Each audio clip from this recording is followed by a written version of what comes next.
Good evening সবাইকে এই ৪৫তম BCS লিখিত প্রশ্ন বিশ্লেষণ ক্লাসের মানসিক দক্ষতা টপিকটিতে স্বাগতম জানাচ্ছি। অল্প কিছুক্ষণের মধ্যে আমাদের আজকের ক্লাসটি শুরু হতে যাচ্ছে।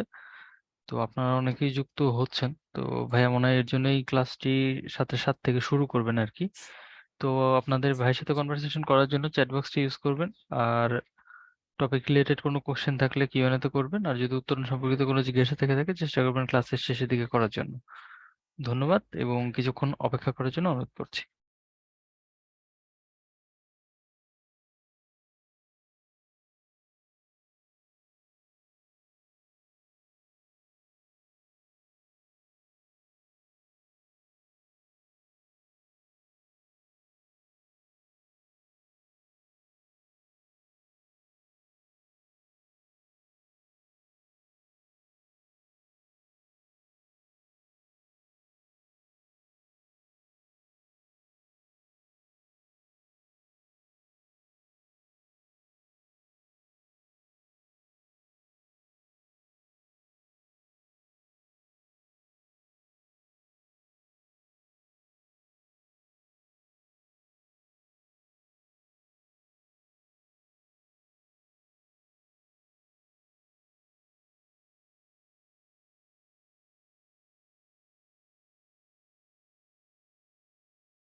আসসালামু আলাইকুম, শুভ সন্ধ্যা। সবাইকে স্বাগত জানাচ্ছি আমাদের আজকের প্রশ্ন বিশ্লেষণ ক্লাসে। আজকের টপিক হচ্ছে মানসিক দক্ষতা। তো আমার স্লাইডটা যদি ক্লিয়ার থাকে এবং সাউন্ড ওকে থাকলে একটু চ্যাট বক্সে রেসপন্স করবেন ওয়াই লিখে।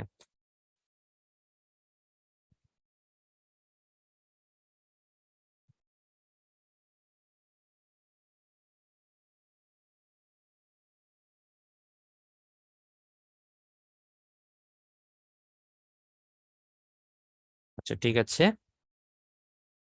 ক্লাসটা 7টার সাথেই শুরু হবে। আমি একটু আগে কথা বলা শুরু করছি, তাতে কোনো সমস্যা নাই। আমি 7টার সাথেই শুরু করব। তো এর আগে আপনাদের কয়েকটা প্রশ্ন বিশ্লেষণ ক্লাস হয়ে গেছে। ইন্টারন্যাশনাল বিজ্ঞান, এরপরে আজকে মানসিক দক্ষতা আছে। তো মানসিক দক্ষতার আসলে প্রশ্ন বিশ্লেষণের আসলে খুব একটা প্রয়োজন হয় না, কারণ মানসিক দক্ষতার সিলেবাসটা হচ্ছে সম্পূর্ণভাবে আপনার লিখিত পরীক্ষার সাথে প্রিলিমিনারি পরীক্ষার একদম হুবহু মিল আছে। সো প্রিলিমিনারি পরীক্ষাতে যে 15 নম্বরের আমরা মানসিক দক্ষতা পরীক্ষা দিয়ে এসেছি এমসিকিউ, ঠিক সিমিলার ওয়েতে লিখিত পরীক্ষাতেও আপনাকে সেটা একটু বড় পরিসরে 50 মার্কের জন্য দিতে হবে। সিলেবাসটা কাইন্ড অফ সেম, খুব একটা পার্থক্য নাই। আর মনে করেন আগে হয়তো পিডিতে কোনো একটা টপিক থেকে একটা বা দুইটা প্রশ্ন আসতো, এখানে আজকে আসবে হচ্ছে মানে এখানে হয়তো পরীক্ষাতে আসবে দুইটা বা তিনটা, কোনো কোনো জায়গায় চারটা, এরকম আর কি। বাট একদম হুবহু সিলেবাস সেম। আপনারা তো অলরেডি ক্লাস করেছেন বা পরীক্ষা দিচ্ছেন, এখন পড়াশোনাও করেছেন, নতুন না আপনাদের জন্য। তো আপনাদের কাছ থেকে রেসপন্স নেই যে মানসিক দক্ষতা কিভাবে পড়ছেন, কিভাবে করছেন।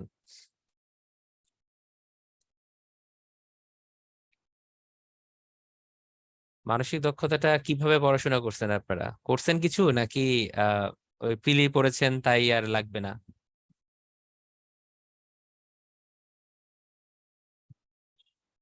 আচ্ছা, কেউ বলেছেন কোশ্চেন সলভ করেছেন, বিগত সাল বইয়ের কয়েকটা প্র্যাকটিস। হ্যাঁ, আসলে হচ্ছে বিগত বছরের প্রশ্নটা মানসিক দক্ষতার জন্য আসলে খুব গুরুত্বপূর্ণ। এটা মাথায় রাখবেন, বিগত সালে যে যে প্রশ্নগুলো এসেছে সেগুলো তো ভালো করে সলভ করতেই হয়। তার সাথে হচ্ছে কোনো একটা বই থেকে আপনার কিছু প্র্যাকটিস করতে হয়। তো সেটার জন্য আমাদের প্রিপারেশন বুকটা যদি আপনাদের কাছে থাকে, বা উত্তরণের যে বইটা আছে সেটা যদি থাকে, সেখান থেকে চাইলে প্র্যাকটিস করতে পারেন। অনেক প্রশ্ন আছে ওখানে, সব দরকার নেই। আপনারা বেছে বেছে কিছু করেন। বাট মেইন কথাটা হচ্ছে বিগত বছরের প্রশ্ন দেখে বুঝে ওই প্যাটার্নের গুলো একটু সলভ করলে ভালো হয়। আচ্ছা, এই হচ্ছে আপনার প্রশ্ন বিশ্লেষণ। প্রশ্ন বিশ্লেষণের মধ্যে সিলেবাসের মধ্যে আপনার অনেক কিছু আছে, যেমন ভাষাগত কিছু যৌক্তিক বিচার আছে, সংখ্যাগত কিছু আলোচনা আছে, নিউমেরিক্যাল, যান্ত্রিক দক্ষতা বিষয়ক আছে, ঘড়ি, তারপর নদী নৌকা এগুলো নিয়ে আছে, পানিতে প্রতিবিম্ব, তারপর আয়নায় প্রতিবিম্ব, এরকম টাইপের কিছু ম্যাথ আছে। তারপর হচ্ছে ব্যতিক্রম বা কোনটি অড এটা বের করা, ফাইন্ড আউট করা, বা হচ্ছে আপনার চিত্রের যৌক্তিকতা বাছাই করা, যেটার পর কোন ছবিটা আসবে, বা হয়তো ত্রিভুজ সংখ্যা নির্ণয় করা, অথবা হচ্ছে ফাঁকা স্থানে কোন সংখ্যাটি বসবে, এরকম টাইপের ম্যাথ গুলো আমরা করেছিলাম প্রিলিমিনারিতে। হুবহু সেম জিনিস ভাইয়া। আজকে স্লাইডে বেশ কিছু টপিক আছে, প্রিভিয়াস ইয়ারের কোশ্চেন আছে, আমরা একটু সলভ করে যাব এবং গো থ্রু করব। সো আপনাদের মানে কি বলবো, এটাকে রেসপন্সটা আজকে বেশি জরুরি। আপনারাই সলভ করবেন, আপনাদেরকে আমি সলভ করতে দিব। সো যারা সামনে আমার ক্লাসটা করছেন এই মুহূর্তে, একটু খাতা কলম সাথে রাখবেন, আপনারাই করবেন, সাথে আমিও করব। আচ্ছা, মিরর ওয়াটারের ট্রিকটা জোস ছিল ভাই, আজকেও লাগলে বলবো, যারা জানেন না তাদের জন্য বলে দিব, সমস্যা নাই। উত্তরণে কিভাবে মার্কিং পেলে নিজের অবস্থা বুঝতে পারবেন ভাইয়া, এগুলো বলা একটু কঠিন ভাইয়া, ঠিক আছে? মানে আপনি কোনো কোচিং সেন্টার থেকে কি পরিমাণ নাম্বার পেলে আপনার জন্য মনে হবে আপনি ট্র্যাকে আছেন, এই কথার উত্তর দেওয়াটা আসলে একটু কঠিন। আমি হয়তো বলতে পারি যে আপনি এত পেয়েছেন, ওকে, খুব ভালো। বাট আপনাকে এভাবেই যে নম্বরিং করা হবে, বা আপনার মেইন পরীক্ষাটাও যে এরকম ভাবেই হবে আপনি দিতে পারবেন, সেটারও কিন্তু একটা কন্ডিশন আছে, বা একটা কথা থেকে যায় যে আপনি এরকম ভাবে পরীক্ষাটা দিতে পারবেন কিনা। সো ডেফিনেটলি আপনার প্র্যাকটিস ম্যাচে আপনি খুব ভালো খেললেন। মনে করেন ক্রিকেটের উদাহরণই দেই, যেহেতু ক্রিকেট বিশ্বকাপ চলছে, 300-400 করে ফেললেন, খুব ভালো হলো। কিন্তু মেইন ম্যাচে গিয়ে আপনার কোনো কারণে আপনার ভালো ভালো ব্যাটসম্যানরা আউট হয়ে গেল দ্রুত। সো আপনি কি করবেন তখন? So what ever it is, আপনি আপনার সর্বোচ্চটা দিয়ে যান, বাকিটা তো আল্লাহ ভরসা। আচ্ছা, ঠিক আছে, আমরা ওয়ান বাই ওয়ান শুরু করে দিই আজকে, জাস্ট গো থ্রু করছি। এরকম টাইপের কিছু ম্যাথ প্রায় পরীক্ষাতে আসে। যেমন হচ্ছে, দাঁড়ান একটা মিনিট, এসব কোশ্চেন দিয়ে কিছু ক্লাসের লেকচারে বলে স্ট্র্যাটেজিতেই কেটে যায়। ইয়েস, হ্যাঁ। মিরর পার্ট অবশ্যই ডিসকাস করবো, না করার তো কোনো কারণ নাই। আচ্ছা, ঠিক আছে। ওকে, সায়েন্স ক্লাসের কথা বলেছেন দু একজন। হোয়াট এভার ভাইয়া, কি বলবো। আচ্ছা যাই হোক, ঠিক আছে, যেটা হওয়া তো হয়ে গেছে। আচ্ছা, এই যে স্লাইডটা একটু খেয়াল করেন। এই টাইপের প্রশ্ন মিনিমাম একটা প্রতিটা লিখিত পরীক্ষায় থাকে। প্রিলি পরীক্ষায় আসুক বা না আসুক, লিখিত পরীক্ষায় এই টাইপের প্রশ্ন থাকবে ডেফিনেটলি। যেমন আপনাকে কিছু ওয়ার্ড দিয়ে দিবে বা লেটার দিয়ে দিবে, তার করসপন্ডিং অন্য আরেকটার সাথে সম্পর্ক দিয়ে দিবে, দেন আরেকটা ওয়ার্ড দিয়ে তার সম্পর্ক বের করতে বলবে। তো এই টাইপের ম্যাথগুলা বা এই টাইপের প্রশ্নগুলোর জন্য যে টেকনিকটা ফলো করতে হয়, এটা হচ্ছে প্রথমেই তাকাবেন আপনি শব্দ দুইটার দিকে, যে দুইটা আপনাকে দেওয়া আছে। খেয়াল করে দেখেন প্রতিটাই 5 ডিজিটের বা 5টা বর্ণ আছে। তো বুঝতেই পারতেছেন যে ইচ ফর ইচ। তো এইগুলোর জন্য অ্যাপ্রোচ হচ্ছে ইচ ফর ইচ এর সাথে কম্পেয়ার করবেন, যেমন জি এর সাথে এইচ, এ এর সাথে বি, এম এর সাথে এন, বাকি দুইটাও আছে, ই এর সাথে এফ, এস এর সাথে টি। তো খেয়াল করে দেখেন কোনো সম্পর্ক বের করা যায় কিনা, এটা হবে আপনার পরবর্তী অ্যাপ্রোচ। সম্পর্ক বের করতে গেলে দেখবেন এরা হচ্ছে ইংরেজি বর্ণমালায় পাশাপাশি বর্ণ, অর্থাৎ এদের মাঝে ডিফারেন্স হচ্ছে 1। অর্থাৎ জি এর সাথে 1 যোগ করলে এইচ পাওয়া যায়, বা একটা শব্দ বর্ণ যোগ করলে পরবর্তী বর্ণ এইচ আসে। তো বুঝতেই পারছি যে যেহেতু একটা একটা করে সম্পর্ক বের করেছে একটা যোগ করে, সো ডেফিনেটলি স্পোর্টস এর জন্য সিমিলার টাইপের একটা সম্পর্ক আমার বের করতে হবে। তাহলে এস এর জন্য একটা বর্ণ যুক্ত করে এস এর পরবর্তী যে বর্ণটা আছে সেটা হচ্ছে এস এর পর টি আসে, পি এর পরে কি আসে, কিউ আসে, ও এর পরে কি আসে, পি আসে, তারপর টি এর পরে আসে হচ্ছে আপনার ইউ, আর এস এর পরে আসে টি। তাহলে এগুলাকে একসাথে নিয়ে নেই, T Q P U T. দেখেন আছে কিনা, T P Q U T আছে। ও আচ্ছা, আমি একটা মনে হয় বাদ দিয়েছি, সরি, আর বাদ আছে। তো আরটাও একটু করে নেই মাঝে। আর এর জন্য হচ্ছে আপনার পি কিউ আর এস, মাঝে একটা এস হবে। ওকে, গুড। তো 2 নাম্বারটা অ্যান্সার। তো সিমিলার ওয়েতে ভাই আপনি এই নিচেরটাও করতে পারেন। দেখি আপনাদের জন্য আমি একটু নিচেরটা করতে দেই। 1 মাস আছে মাত্র, 1 মাস 8 দিন পর, 9 দিন পর আপনাদের পরীক্ষা। তো আপনারা একটু সলভ করেন নিচেরটা। N, B, M, H, P এর অর্থ যদি ম্যাঙ্গো হয়, তাহলে এম এফ এন পিও এর অর্থ কি?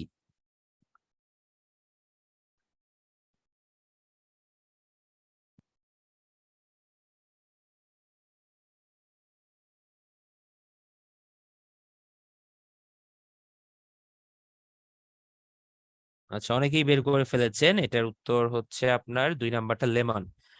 আচ্ছা, ওকে। সো এখানে হচ্ছে যে ট্যাকটিক্সটা অ্যাপ্লাই করা হয়েছে প্রতিটার সাথে খেয়াল করে দেখেন, এন এর সাথে এম একটা বর্ণ বিয়োগ করা, বি এর সাথে এ একটা বর্ণ বিয়োগ করা, এম এর সাথে এন একটা বর্ণ যোগ করা, এইচ এর সাথে জি একটা বর্ণ বিয়োগ করা, পি এর সাথে ও একটা বর্ণ বিয়োগ করা।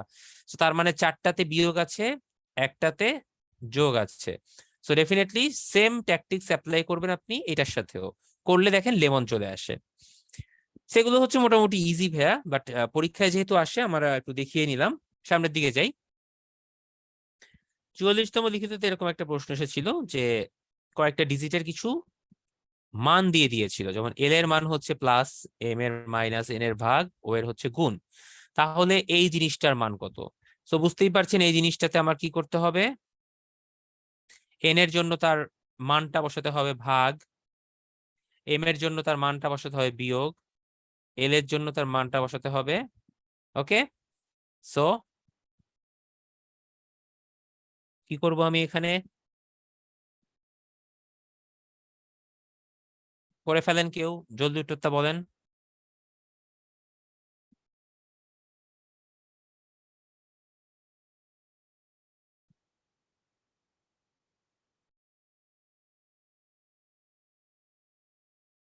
1504 বাদে যদি কারো অ্যান্সার আসে বুঝবো তার ভুল হয়েছে। এখানে হচ্ছে বডমাস নিয়ম কাজে লাগাতে হবে, প্রথমে ভাগের কাজ, তারপর যোগের কাজ, লাস্টে বিয়োগের কাজ। ঠিক আছে, করলে 1504 আসবে। এই রেসপন্স কম কেন, চুপচাপ আছেন কেন সবাই? একটু খাতা কলম নিতে বলছি না? কয়দিন আছে পরীক্ষার বলেন, আপনারাই করবেন না? আমার করে দিয়ে কি লাভ হবে? আমি তো করে দিচ্ছি, আপনারা তো করবেন। আচ্ছা, এই টাইপের কিছু প্রশ্ন আসে যেগুলো বর্ণমালা ভিত্তিক। যেমন আপনার অক্ষর নিয়ে খেলাধুলা করা হয়, যে সাপোজ এই দুইটার মাঝখান থেকে ডানে গেলে কি বর্ণ পাওয়া যায়, এই দুইটার মাঝখান থেকে বামে গেলে কি বর্ণ পাওয়া যায়, বা কোনো একটা বর্ণ বাদ দিলে তখন মধ্যবর্ণ কি হয়, এই টাইপের জিনিসপত্র কিন্তু প্রায় আসে। দেখেন এগুলো কিন্তু সব লিখিত পরীক্ষার প্রশ্ন, 44তমের, একদম রিসেন্ট যেটা হয়ে গেছে। তো এন এবং আর এর মধ্যবর্তী অক্ষরটি ডান দিকের পঞ্চম অক্ষরের পরের অক্ষর কি? ওরে বাবা রে বাবা, কত কিছু যুক্ত করে দিছে। তো এত কিছু বাদ দিয়ে আমি এন এর সাথে এবং আর এর মধ্যে কোন কোন বর্ণ আছে একটু লিখে ফেলি। আমি বর্ণমালাটা ডিটেলস লিখে ফেলি। এন যেহেতু আছে, এন এর পরে হচ্ছে ও, ও এর পর পি, পি এর পর কিউ, কিউ এর পর R, S, T, U, V, W, X, Y, Z, আগে আছে এম। লিখে ফেললাম, এইটা আমার টেকনিক, ঠিক আছে। এবার দেখেন এন এবং আর এর মাঝখানে, এন এবং আর এর মাঝখানে মধ্যবর্তী অক্ষরটির, এন এবং আর এর মাঝে বর্ণ আছে তিনটা, তো তিনটার মাঝে মধ্যবর্তী বর্ণটা হচ্ছে আপনার কে? পি। তো পি থেকে ডান দিকের পঞ্চম অক্ষরের, পি থেকে ডান দিকে পঞ্চম অক্ষর, 1 2 3 4 5, পঞ্চম অক্ষর হচ্ছে ইউ, পরের অক্ষরটা কি হবে? Definitely V. So answer is V. কি বুঝতে পারছি তো আমরা সবাই?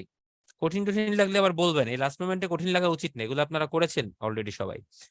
আচ্ছা, পরেরটা একটু তাহলে দেখি আমরা। যদি ইংরেজি বর্ণমালা হতে এম বর্ণটি বাদ দেওয়া হয় তাহলে মাঝের বর্ণ কোনটা? আচ্ছা, এম বর্ণ যদি বাদ দেওয়া হয় তাহলে বর্ণ থাকে কয়টা? 26 থেকে একটা বিয়োগ দেওয়া হলো 25, তাহলে মাঝের বর্ণ কোনটা হবে? এই পাশে 12টা, এই পাশে 12টা, মাঝখানে যদি একটা থাকে সেই হবে মাঝের বর্ণ। তার মানে শুরু থেকে 13 নম্বর বর্ণটা হবে হচ্ছে মাঝের বর্ণ। এম বাদ দিলে 13 নম্বর বর্ণ কোনটা হয়? দেখেন, A B C D E F G H I J K L, M নাই কিন্তু, N O P Q R. দেখেন 1 2 3 4 5 6 7 8 9 10 11 12 13, এন হচ্ছে আপনার 13তম বর্ণ। সো ডেফিনেটলি এন হবে আপনার অ্যান্সার। ঠিক আছে, এগুলো শুধু হচ্ছে বর্ণমালার খেলা। আর আপনি শিওর থাকেন ভাইয়া, ইনশাল্লাহ আজ থেকে 1 মাস 10-12 দিন পর যখন মানসিক দক্ষতা পরীক্ষাটা হবে, আপনি এই টাইপের মিনিমাম 2টা 3টা প্রশ্ন পাবেন এতক্ষণ যা করালাম। ঠিক আছে। আচ্ছা, এবার আসি পরবর্তী একটা টপিক। এইসব ইজি বলেছেন একজন ভাইয়া, হ্যাঁ ডেফিনেটলি ভাইয়া এগুলো ইজি, এগুলো তো আমাদের পারা উচিত। তাও দেখবেন অনেকে ভুল করে ফেলছে। ঠিক আছে, সকালবেলা ম্যাথমেটিক্স পরীক্ষা দিয়ে বিকালবেলা যখন আবার এই মানসিক দক্ষতা দিবেন, মানে আমাদের সময় হতো আর কি, এখন মনে হয় প্রত্যেকটা পরীক্ষা একদিনে একদিনে হয়। তো রুটিনটা দিক, তাহলে বুঝতে পারবো মানসিক দক্ষতা আসলে কবে হবে এবং কোনটার সাথে হবে। তো দেখবেন যে পরীক্ষার হলে ভুল করে ফেলছেন, আর নেগেটিভ নাম্বারিং তো আছেই। আচ্ছা, এবার আসি ডিকশনারি। ইংরেজি বাংলা বোথ ডিকশনারি থেকেই প্রশ্ন এসেছে বিগত বছরগুলোতে। সো অভিধান যারা সার্চ করতে পারেন বা ডিকশনারি যারা সার্চ করতে পারেন তাদের জন্য এই টাইপের প্রবলেমগুলো কোনো প্রবলেমই না। তো কোন শব্দটা প্রথমে আসবে? আমরা জানি সবকিছু অ্যালফাবেটিক্যালি আসে। সো প্রথম বর্ণ যেহেতু এখানে বি, পরেরটা ই, পরেরটা এ, দেখেন তিনটাতেই হচ্ছে বিই এ আছে, এইটাতে নাই, তার মানে এটা কোনোভাবেই হবে না। বিই এর পরে কি আসে? ইউ আসে, ইউ আসে, এখানে এম আসে। ইউ এবং এম এর মধ্যে কে আগে আসার কথা? ডেফিনেটলি এম আগে আসার কথা। সো এইটাই হচ্ছে আপনার অ্যান্সার, এই দুইটা বাদ চলে যাবে। বুঝতে পারলেন কিভাবে করেছি? কনফিউশন হলে বা কারো প্রবলেম হলে বলবেন। আচ্ছা, এবার একটু বাংলা বর্ণমালায় আসি। ইংরেজিতে সবাই খুব ভালো পারি, বাংলা দেখি কেমন পারি। নিচের কোন শব্দগুচ্ছ বর্ণানুক্রমিক ভাবে সাজানো রয়েছে? খুব পেঁচানো একটা প্রশ্ন ছিল। এই টাইপের প্রশ্ন আসলে আমি বলবো একদম শেষের দিকে অ্যান্সার করবেন, যদি আপনি খুব ভালো করে না পারেন, কারণ এটা হচ্ছে টাইম কনজিউমিং একটা প্রশ্ন। আবার এখান থেকে ভুলও হতে পারে, আপনার নেগেটিভ নাম্বারিং হওয়ার চান্স থাকে। তো একটু সাবধান, একটু বুঝে শুনে কাজ করবেন। ওকে, দেখি তাহলে এখানে কিভাবে কাজ হয়েছে। ব্যাপার হচ্ছে এখানে আপনার প্রথমটা হচ্ছে কৌতূহল, তারপরে খ্যাতনামা, ক্ষীয়মান, জিগমিশা, জিজ্ঞাসা, জিঞ্জির। তারপরে দেখেন কৌতূহল, ক্ষীয়মান। তাহলে খ্যাতনামা, ক্ষীয়মান, ক্ষীয়মান, ক্ষীয়মান। আমার এখন ক্ষীয়মান এবং খ্যাতনামা এই দুইটার মধ্যে সাজাতে হবে, ঠিক আছে, যে কোনটা আগে আসে। তো আগে আসার ব্যাপারটা একটু খেয়াল করি। খ্যাতনামাতে কি আছে আর ক্ষীয়মানে কি আছে? ক্ষীয় মানে হচ্ছে আপনার ক প্লাস মূর্ধন্য ষ। ওকে, আবার দেখেন জিঞ্জির আছে এক জায়গায়। সো যুক্ত বর্ণ জিঞ্জিরের ক্ষেত্রে আপনার থাকে হচ্ছে ইয় এবং বর্গীয় জ।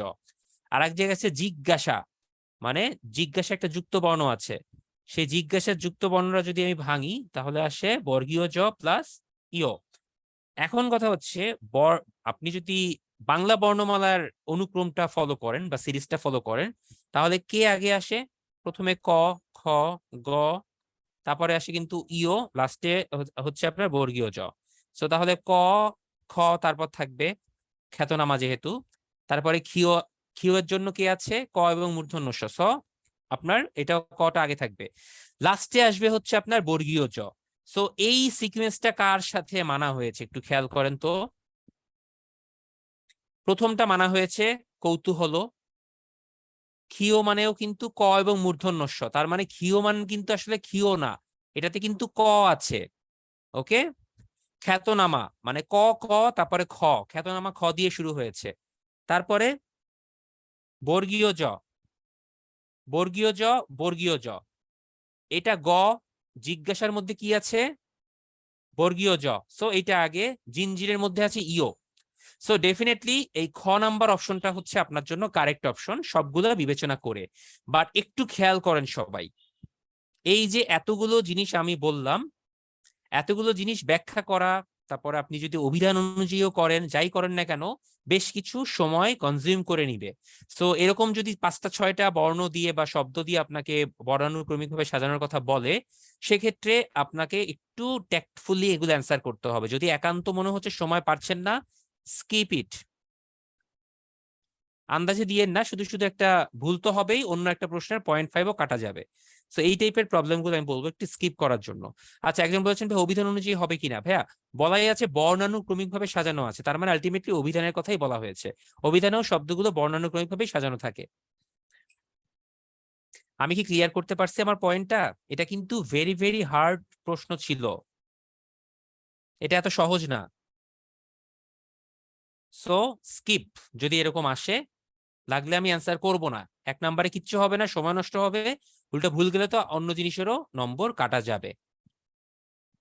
ওকে, এবার আসি এই প্যাটার্নের প্রশ্ন।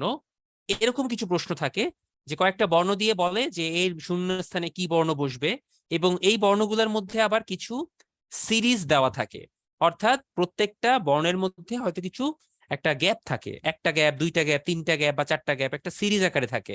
সো আমাকে এখানে মেইন উদ্দেশ্যটা হচ্ছে সিরিজ বের করা।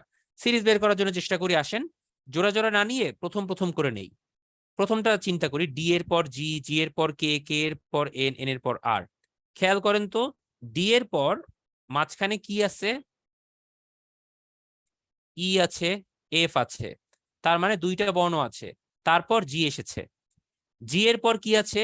জি, এইচ, আই, জে, তারপরে কে এসেছে, তার মানে 3টা বর্ণের গ্যাপ। এবার দেখেন কে এর পরে এন এসেছে, কে এর পর এবং এন এর মধ্যে কয়টা আছে দেখেন তো? কে, এল, এম, এন, তার মানে এখানে আবার 2টা। এন এর পর আর এর মধ্যে কয়টা বর্ণ আছে? M, N, O, P, Q, তারপর আর, তার মানে এখানে আছে 3টা। সো 2 3 2 3, পরেরটা ডেফিনেটলি কি হবে? সিরিজ অনুযায়ী 2 হওয়া উচিত। সো আর এর পর 2টা বর্ণ বাদ যাবে, দেন পরের বর্ণ। তো এস, টি, 2টা বর্ণ বাদ দিলাম, তারপরের বর্ণ হচ্ছে ইউ। সো ডেফিনেটলি ইউ আছে, এরকম কোন একটা অপশন আমার অ্যান্সার হবে। কিন্তু কাহিনী ঘটাই দিছে ভাইয়া, কাহিনী হচ্ছে 2টা ইউ যুক্ত অ্যান্সার আছে, এই 2টাকে বাদ দিয়ে দিই। সো কোনটা হবে এটার জন্য আমাকে সেকেন্ড বর্ণগুলোও বিবেচনা করতে হবে। আসেন সেকেন্ডটাও বিবেচনা করি, এফ, জে, এম, কিউ, টি। আচ্ছা, এফ এবং জে এর মধ্যে কয়টা বর্ণের গ্যাপ আছে কেউ একজন বলেন তো আমাকে? জি, এইচ, আই, তারপরে জে, তার মানে 3টা। জে এবং এম এর মধ্যে কয়টা আছে? 2টা। এম এবং কিউ এর মধ্যে কয়টা আছে? 3টা। কিউ এবং টি এর মধ্যে আছে 2টা। সো 3 2 3 2, পরেরটা ডেফিনেটলি 3, মানে 3টা বর্ণ বাদ দিয়ে পরের বর্ণটা। সো টি এর পরে 3টা বর্ণ যদি বাদ দিই, ইউ, ভি, ডব্লিউ, 3টা বাদ, পরেরটা হচ্ছে এক্স। সো ডেফিনেটলি সেকেন্ড বর্ণটা হবে এক্স, প্রথমটা হচ্ছে ইউ। এইটা আপনার অ্যান্সার। ক্লিয়ার?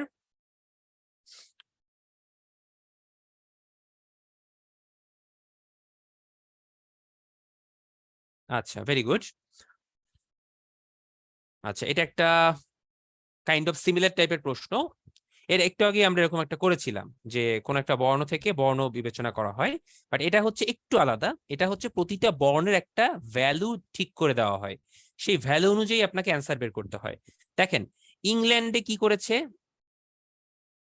ইংল্যান্ডের প্রত্যেকটা বর্ণের এগেইনস্টে একটা একটা করে ভ্যালু দিয়েছে, 1 2 3 4 5 2 6, ঠিক আছে? প্রত্যেকটার জন্য একটা একটা করে ভ্যালু দেওয়া হয়েছে। সিমিলারলি ফ্রান্সের জন্য এরকম ভ্যালু দেওয়া হয়েছে কিছু, এফ এর জন্য 7, আর এর জন্য 8, এ এর জন্য 5, এন এর জন্য 2, সি এর জন্য 9, ই এর জন্য 1। তো এখন কথা হচ্ছে আমি অনেকগুলো লেটারের নিউমেরিক ভ্যালু পেয়ে গেছি। আমাকে এখন প্রশ্ন জানতে চেয়েছে গ্রিসের ক্ষেত্রে সংখ্যাটা কি হবে। সো আমি গ্রিসের বর্ণগুলোকে একটু বসিয়ে আমি কি করব, বাম দিকে তাকাবো, এই দিকে দেখবো জি এর কোনো মান আমি জানি কিনা। হ্যাঁ জানি, জি এর মান 3। আর এর কোনো মান আমি জানি কিনা, জানি, আর এর মান হচ্ছে 8। ই এর কোনো মান আমি জানি কিনা, জানি, 1, দুইটা 1। সি এর মান কি জানি, হ্যাঁ জানি ভাইয়া, সি এর মান 9, ই এর মান তো 1। সো 3 8 1 1 9 1, এইটা হবে আপনার অ্যান্সার। এই যে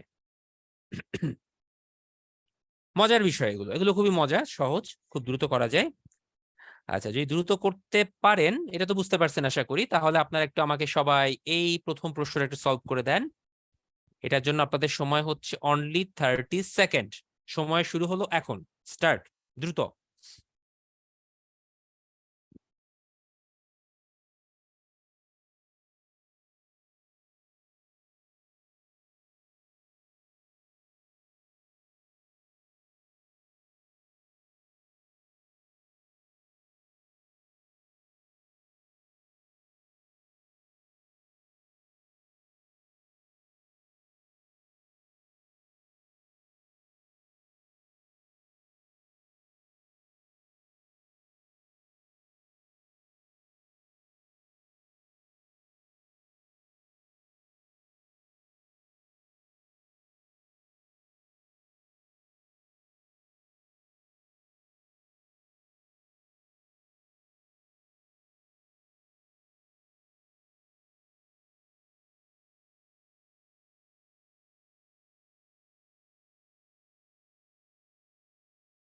আচ্ছা, 30 সেকেন্ডে একটু বেশিও সময় দিয়েছি, আশা করি অনেকেই সলভ করে ফেলছেন, অ্যান্সারও দিয়ে দিয়েছেন।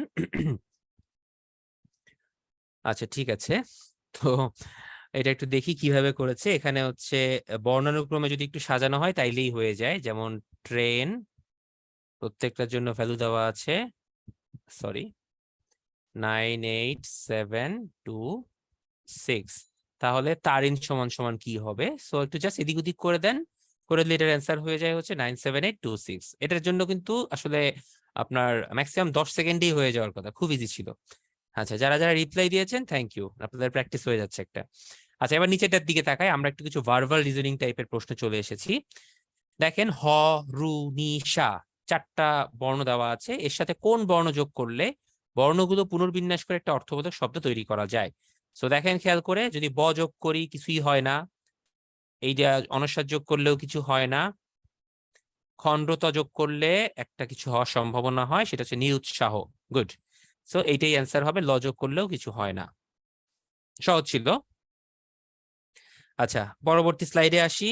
দেখেন এগুলো 44 43 বিসিএস এর প্রশ্ন। নিচের কোন এলোমেলো বর্ণগুচ্ছ সাজিয়ে লিখলে মানবদেহ সম্পর্কিত একটি শব্দ হবে?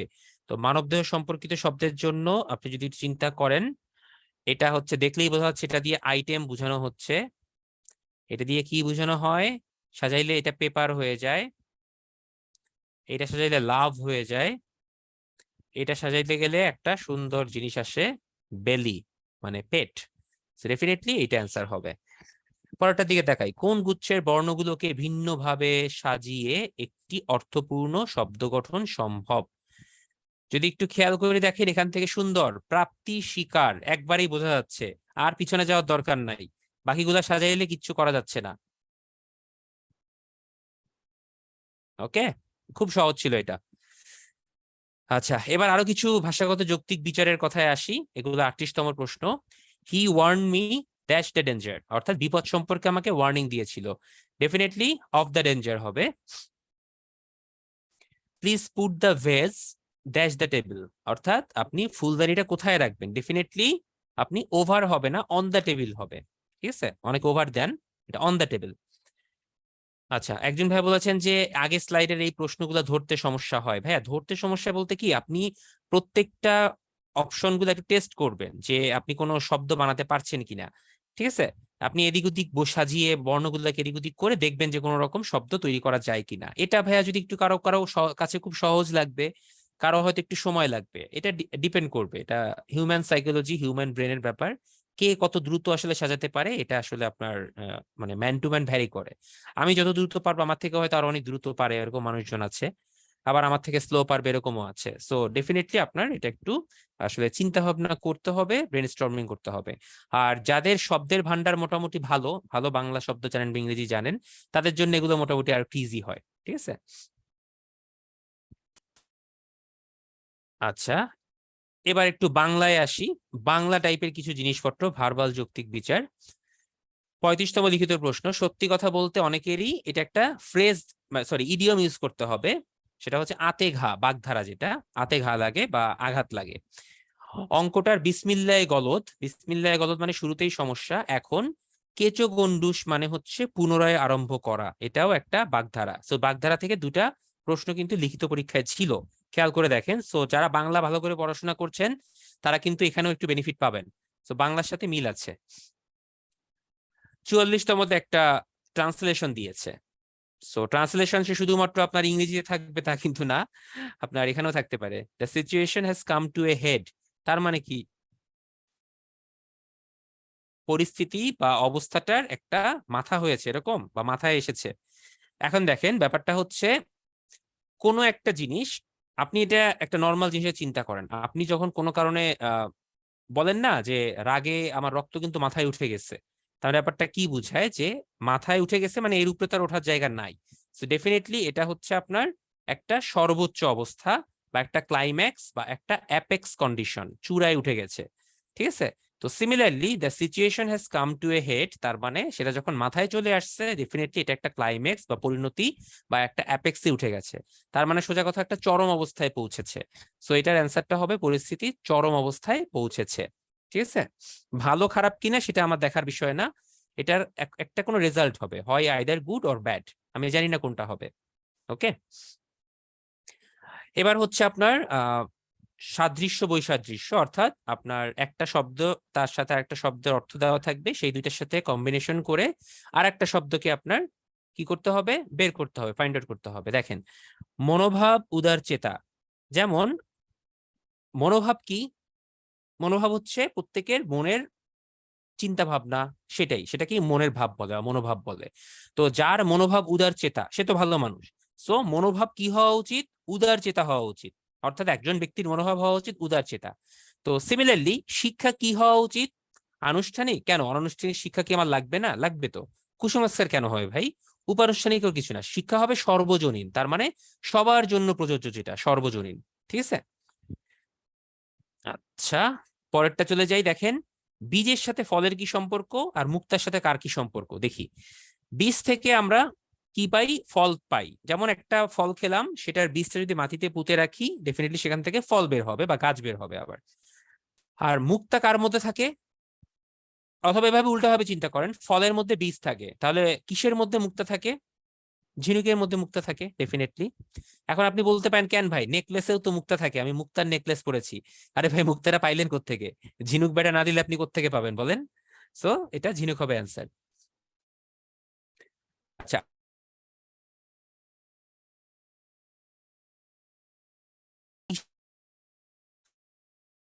তল, কোন সেই তল কিন্তু চারটা রেখা দিয়ে তৈরি হয়েছে, তাই না। একটা টেবিলের সারফেস বা তল ধরলাম, বা মেঝেও তো একটা তল। তো ডেফিনেটলি এই তলে চারটা রেখা দিয়ে হচ্ছে আপনার সম্পর্ক বের করা হয়েছে, চারটা রেখা দিয়ে একটা সমতল তৈরি হয়েছে। এখন আপনারা আমাকে বলেন, রেখা তাহলে কিসের সাথে সম্পর্কিত, একটা সিঙ্গেল রেখা কিসের মাধ্যমে তৈরি হয়, দৈর্ঘ্যের মাধ্যমে না ভাইয়া, দৈর্ঘ্য দিয়ে তো তৈরি হবে না, দৈর্ঘ্য হচ্ছে রেখার দৈর্ঘ্য, প্রস্থ না, সমতল না। দেখেন বিন্দু, ছোট ছোট ছোট ছোট ছোট ছোট এই দেখেন আমি অনেকগুলা বিন্দু আঁকতেছি। দেখেন তো বিন্দুগুলা লম্বা করতে করতে করতে করতে আমি যদি বিন্দুগুলাকে আরেকটু কাছে এনে দিই দেখবেন একটা রেখা হয়ে গেছে। সো রেখা হচ্ছে বিন্দুর সাথে সম্পর্কযুক্ত। এগুলো আপনারা বলবেন, অনেকগুলা আছে। বাসের সাথে রাস্তা, ট্রেনের সাথে কি, ডেফিনেটলি রেলপথ। উৎপাদন করতে গেলে আপনার কি লাগবে, শ্রম প্রয়োজন হয়, শ্রমের মাধ্যমে উৎপাদন হয়। তাহলে খ্যাতি কিসের মাধ্যমে আসে, এটা আপনাদের জন্য, জলদি রেসপন্স করেন।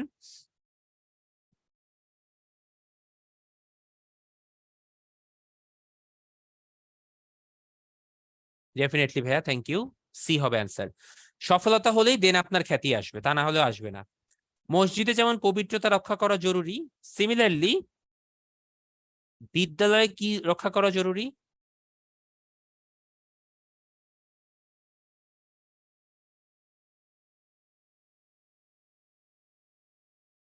বলেন কেউ। বিদ্যালয়ে কি রক্ষা করা জরুরি? নীরবতা, প্রশান্তি, প্রার্থনা? না ভাইয়া, বিদ্যালয়ে একটা শৃঙ্খলা দরকার, ডিসিপ্লিন। সো সর্বোত্তম অ্যান্সারটা। আচ্ছা, পরের প্রশ্ন, ক্রিকেট শুধু একটা খেলা নয়, এটা এক প্রকার?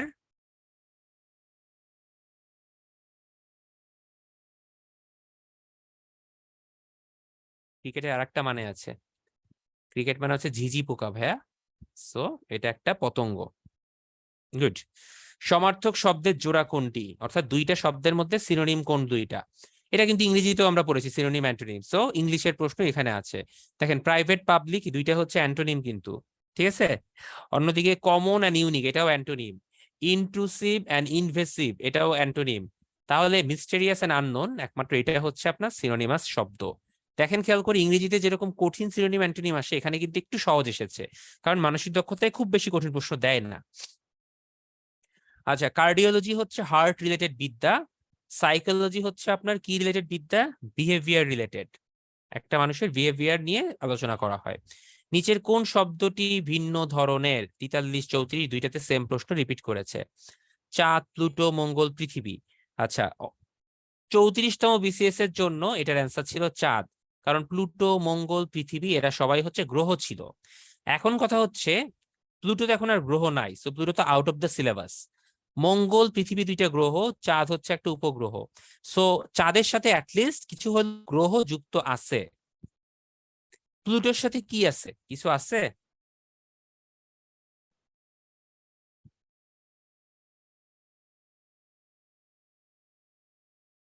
না, কিছু নাই। তাহলে এখন প্লুটো কোনো গ্রহের মর্যাদা পূর্ণ না, চাঁদ হচ্ছে একটা উপগ্রহ, এই দুইটা গ্রহ। এখন আপনি বলেন কোনটা ভিন্ন দিবেন? 43তমের জন্য বলছি। 34 32-এর জন্য ঠিক ছিল ভাইয়া, ওই সময় অনেক আগের কথাবার্তা, হয়তো ওই সময় প্লুটো গ্রহ ছিল। এখন এইটাই হচ্ছে প্রশ্ন ভাইয়া, কি করবেন? এটার আসলে আমি কোনো অ্যান্সার খুঁজে পাচ্ছি না, আমি কোনো অ্যান্সার দিব না। এখন যদি এই প্রশ্ন করা হয়, ডেফিনেটলি এটা দুইটা অ্যান্সার হতে পারে। এক হচ্ছে প্লুটো কোনো গ্রহের মধ্যেই পড়বে না, ঠিক আছে। আর অন্যদিকে হচ্ছে আপনার চাঁদ হচ্ছে একটা উপগ্রহ, যেটা অন্য একজনকে মানে আবর্তন করে ঘোরে, সেই সেন্সে চাঁদকে ভিন্ন বলা যায়। কিন্তু প্লুটো কাউকে আবর্তন করে ঘুরছে না, মঙ্গল ঘুরছে না, পৃথিবী ঘুরছে না। ডেফিনেটলি ভাইয়া ঘুরতেছে, সূর্যকে আবর্তন করে তো ঘুরতেছে ডেফিনেটলি। কিন্তু চাঁদের ক্ষেত্রে হচ্ছে সে একটা গ্রহকে আবর্তন করে ঘুরছে, সো চাঁদ অ্যান্সার হতে পারে। ওকে। আচ্ছা, এসা আপু একটা মানে কি বলবো এটাকে, গতানুগতিক ধারার বাইরে কথা বলেছেন। এটা হচ্ছে পিএসসি এত চিন্তা করে কিনা, কোশ্চেন রিপিট হলে অ্যান্সারও রিপিট হবে। আচ্ছা হ্যাঁ, এটা পিএসসি করতে পারে, বাট পিএসসি আদৌ সেটা করছে কিনা এই গ্যারান্টি কেউ আপনাকে দেয় নাই। আপনার এই প্রশ্নের সাথে সামঞ্জস্যপূর্ণ একটা অ্যান্সার একটু পরে আমি দিচ্ছি আপনাকে। একটা প্রশ্ন আছে, আমরা সলভ করব, তখন আপনি দেখবেন যে আসলে পিএসসি কি চায়। আচ্ছা, তো এটা একটু কনফিউজিং ভাইয়া, এটা আমি চারটাকেই প্রেফার করব। আচ্ছা রিপন ভাই, প্লুটো আগে গ্রহ ছিল, তো গ্রহ তো ছিল, এখন আপনি কি প্লুটো গ্রহ বলতে পারবেন? তো সেই হিসেবে চাঁদ কিভাবে অ্যান্সার হয়? প্লুটো তো এখন গ্রহের মধ্যেই পড়ে না, প্লুটো এখন কিছুই না। চাঁদ অ্যান্সার দিতে পারেন, ওই যে বললাম চাঁদ হচ্ছে একটা গ্রহকে আবর্তন করে ঘুরে, আর বাকিরা সূর্যকে আবর্তন করে ঘুরে, ওই সেন্সে দিতে পারেন। কিন্তু অন্য এই সেন্সে দেওয়া যাবে না যে প্লুটো তাকে গ্রহ ছিল, তাই আমি চাঁদকে অ্যান্সার দিব। No, it's not right. আচ্ছা, ঠিক আছে, দেখেন কি সহজ একটা প্রশ্ন, বাট সেটা নিয়েও কত কনফিউশন। আচ্ছা, নিচের কোন উত্তরটি ব্যতিক্রম একটু খেয়াল করি। প্রথমে হচ্ছে উত্তর, উত্তর দিয়ে কি বোঝাচ্ছে আমি জানি না। ঈশান, ঈশান মানে হচ্ছে একটা কোণ, যেটা উত্তর পূর্ব কোণ বা উত্তর পূর্ব দিক। ঈশান কোণে মেঘ জমেছে, বলে না? মার্তণ্ড, মার্তণ্ড হচ্ছে সূর্যের সমার্থক শব্দ। মার্তণ্ড, দিবাকর, তাই না? রবিকর।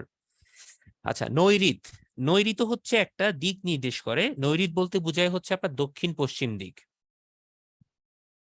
তাহলে উত্তর পূর্ব, দক্ষিণ পশ্চিম এবং উত্তর তিনটে দিয়েই দিক বিবেচনা করা হচ্ছে। ডেফিনেটলি মার্তণ্ড হচ্ছে আমার ব্যতিক্রম। কোনটি ভিন্ন ধরনের? প্রলগ, প্রলগটা কি? প্রলগের বাংলা হচ্ছে আপনার কোনো কিছুর প্রস্তাবনা বা শুরুর অংশ, ঠিক আছে। অ্যাডেন্ডাম হচ্ছে কোনো একটা দলিল বা কোনো কিছু শেষে যদি আপনি কোনো পার্ট যুক্ত করে দেন বা কোনো একটা সংযোজন করেন। পোস্টস্ক্রিপ্ট, পোস্ট মানে তো বুঝতেই পারতেছেন, শেষে একটা স্ক্রিপ্ট যুক্ত করা হয়েছে, এটাকে বলা হয় পুনশ্চ বাংলা যদি বলি, বা সংযুক্তিও বলা যায়, অ্যানেক্সার। অ্যাপেন্ডিক্স, অ্যাপেন্ডিক্স হচ্ছে আপনার একদম লাস্টে পরিশিষ্ট বা সংযুক্তি টাইপের। তো সবগুলোই হচ্ছে শেষের দিকে যুক্ত হচ্ছে এই তিনটা, একমাত্র প্রলগ দিয়ে হচ্ছে প্রস্তাবনা বা শুরুর দিকে কিছু বোঝানো হচ্ছে। ডেফিনেটলি প্রলগ হবে আপনার অ্যান্সার। এবার আসি সম্পর্ক রিলেটেড। সম্পর্ক, কে কার থেকে লম্বা, কে কার থেকে খাটো, এই টাইপের জিনিসগুলো আমি আপনাদেরকে একটা টেকনিক অ্যাপ্লাই করে ক্লাসে শিখিয়েছিলাম এর আগে। তো যারা শিখেছেন বা আমার সাথে ছিলেন তারা তো মনে আছে আই হোপ। যারা ছিলেন না তাদের জন্য করিয়ে দিচ্ছি, নো প্রবলেম। সবসময় মনে রাখবেন, একটা ফ্যামিলির মধ্যে একটা ট্রি বিরাজ করে, ট্রি বা গাছ, ফ্যামিলি ট্রি বলি আমরা। অর্থাৎ আপনার মনে করেন হচ্ছে দাদা, দাদি, নানা, নানি, এই টাইপের লোকজন, বা আপনার দাদা শ্বশুর, দাদা শাশুড়ি, অর্থাৎ যারা আমার দাদার লেভেলের বা নানান লেভেলের, ওই লেভেলে যারা আছে, তার ভাই, তার বোন, এই সম্পর্কিত সবাই হচ্ছে একটা জেনারেশনে বিদ্যমান। এবার আপনার বাবা, আপনার মা, আপনার শ্বশুর শাশুড়ি, খালা খালু, ফুফা ফুফু, চাচা চাচি, ঠিক আছে, বা আঙ্কেল, যাই বলি না কেন, এরা কিন্তু আরেকটা জেনারেশনের। তারা ধরলাম সেকেন্ড জেনারেশন, উপরে হচ্ছে ফার্স্ট জেনারেশন। এবার আপনি, আপনি আপনার ভাই বোন যারা আছে, আপনার কাজিন, আপনার ফ্রেন্ড, তারপর হচ্ছে আপনার স্ত্রী বা আপনার হাজবেন্ড, এই টাইপের মানুষজন কিন্তু হচ্ছে আরেকটা জেনারেশনের, কারণ সবাই একই জেনারেশন। এবার আপনি যদি বিয়ে টিয়ে করে ফেলেন এবং আপনার যদি ওখানে আবার ছেলে মেয়ে হয়, আপনার ছেলে, আপনার মেয়ে, অথবা আপনার ভাগ্নে ভাগ্নি, তারপর বা আপনার হচ্ছে কি বলে আহ ভাতিজা ভাতিজি, এই টাইপের যে সম্পর্ক আছে, তারা হচ্ছে একদম নিচের লেভেলের জেনারেশনের। সো এই যে চারটা জেনারেশনে আমি বললাম, এই চারটা জেনারেশন মাথায় রাখলে এদের মধ্যকার সম্পর্ক বের করা আপনার কাছে কোনো ব্যাপার না। এই জিনিস অ্যাপ্লাই করে সকল রক্তের সম্পর্ক বের করবেন, ঠিক আছে। আসেন উদাহরণ দেই, এটা আছে এর পুত্র বি এর স্ত্রী সি। দাঁড়ান, এ, এর পুত্র বি, বি এর স্ত্রী বা ওয়াইফ হচ্ছে সি, ঠিক আছে। দেখেন এর নিচে কেন আমি বি কে লিখলাম, কেউ একজন বলেন আমাকে। এর নিচে কেন বি কে লিখলাম? কারণ এ হচ্ছে একটা সন্তান জন্ম দিয়েছে, তার পুত্র হচ্ছে বি, ডেফিনেটলি বি নিচের জেনারেশনে থাকবে, এ হচ্ছে তার উপরের জেনারেশনে থাকবে। জেনারেশন গ্যাপ, সোজা কথা আর কি। আচ্ছা, এখন দেখেন বি এর স্ত্রী হচ্ছে সি। সি কে কেন আমি একসাথে রাখলাম একই জেনারেশনে? বিকজ আমি যে বললাম হাজবেন্ড ওয়াইফ, ভাই বোন, তারপরে কাজিন ফ্রেন্ড, এরা সব এক জেনারেশনে। ওকে, থাকলো। এখন দেখেন যার বোন ডি, মানে সি এর একটা বোন আছে ভাই, সি এর বোনকে ডি, সিস্টার। বি এর একটা ভাই আছে ই, একই জেনারেশন, ই এর স্ত্রী। তার মানে ডি এবং ই এর মধ্যে সম্পর্ক হচ্ছে আপনার আবার হাজবেন্ড ওয়াইফ। তার মানে ই, বি, সি, ডি সবাই একই জেনারেশনে। এর মধ্যে আপনার বি এবং ই হচ্ছে দুইজন ছেলে যারা ভাই ভাই, আর তাদের দুজনের স্ত্রী হচ্ছে সি এবং ডি। তাহলে এ নামক ব্যক্তি, তাকে যদি আমি পুরুষ ধরি, তাহলে সে নিশ্চয়ই বাবা, যার দুই ছেলে আছে এবং দুই পুত্রবধূ আছে। তাহলে এ এর সাথে যদি আমি ডি এর সম্পর্ক বের করতে চাই, ডেফিনেটলি শ্বশুর পুত্রবধূ হয়ে যাবে। সো অ্যান্সারটা হবে শ্বশুর পুত্রবধূ।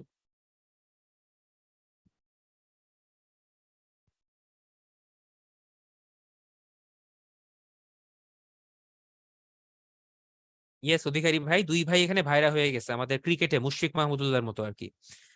যাই হোক, এখানে দুই বোন ছিল আর কি, কিন্তু এরা আবার দুই ভাই না। মুশফিক মাহমুদুল্লাহ আলাদা ছিল, তারা ভাইরা, বাট তারা আবার কিন্তু ভাই না। ওকে, তো ব্যাপারটা যদি ক্লিয়ার হয় তাহলে এই টাইপের যত রক্তের সম্পর্ক আছে বের করা কোনো ব্যাপার না।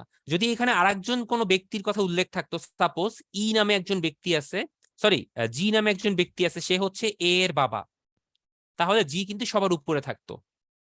তখন যদি আপনার জি এর সাথে ই এর সম্পর্ক বের করতে বলা হতো, কি হতো অ্যান্সারটা, কেউ একজন বলেন।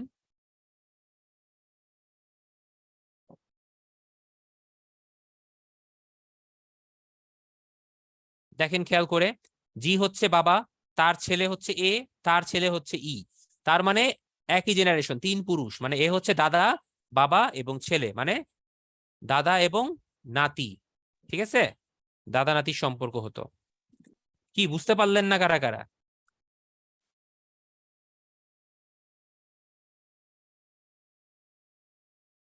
আচ্ছা ওকে, সমস্যা নাই, বুঝতে না পারলে বা পারলেন থাকেন চুপচাপ, সমস্যা নাই, আমি চলে যাই পরেরটাতে। আচ্ছা, এটাতেও সিমিলার ট্যাকটিক্স অ্যাপ্লাই করব। এখানেও আমি একটা জেনারেশন তৈরি করব। সরি, জেনারেশনটা হচ্ছে যে লম্বা সে উপরে জেনারেশনে থাকবে, যে খাটো সে নিচে জেনারেশনে থাকবে। দেখেন এ বি সি ডি ই নামে 5 জন শিক্ষার্থী আছে, এ বি এর থেকে লম্বা, তার মানে এ উপরে থাকবে, বি নিচে থাকবে। সি ই এর চেয়ে খাটো, তার মানে সি নিচে থাকবে, ই উপরে থাকবে। এখন এ বি সি ই এদেরকে আমি আলাদা কেন লিখলাম, কারণ হচ্ছে সি এবং ই এর মধ্যকার সম্পর্কটা আমরা জানি, এ এবং বি এর মধ্যকার সম্পর্ক আমি জানি, কিন্তু এরা কি এদের মাঝে ঢুকবে না উপরে থাকবে না নিচে থাকবে আমি জানি না, তাই একটু সাইডে লিখেছি। দেখেন আবার এ ডি এর চেয়ে খাটো, তার মানে এ ডি এর চেয়ে খাটো মানে এ নিচে থাকবে, ডি উপরে থাকবে। আবার বি ই এর চেয়ে লম্বা, মানে বি হচ্ছে ই এর চেয়ে লম্বা, তার মানে এই বি থাকবে ই এর উপরে, অর্থাৎ ই সহ সিটাকে পুরো আমি নিচে নিয়ে আসলাম, D A B E C. এখন বলেন কে সব থেকে খাটো? সি সব থেকে খাটো, অ্যান্সার হয়ে গেল। বুঝতে না পারলে বলেন, আমি আবার রিপিট করব।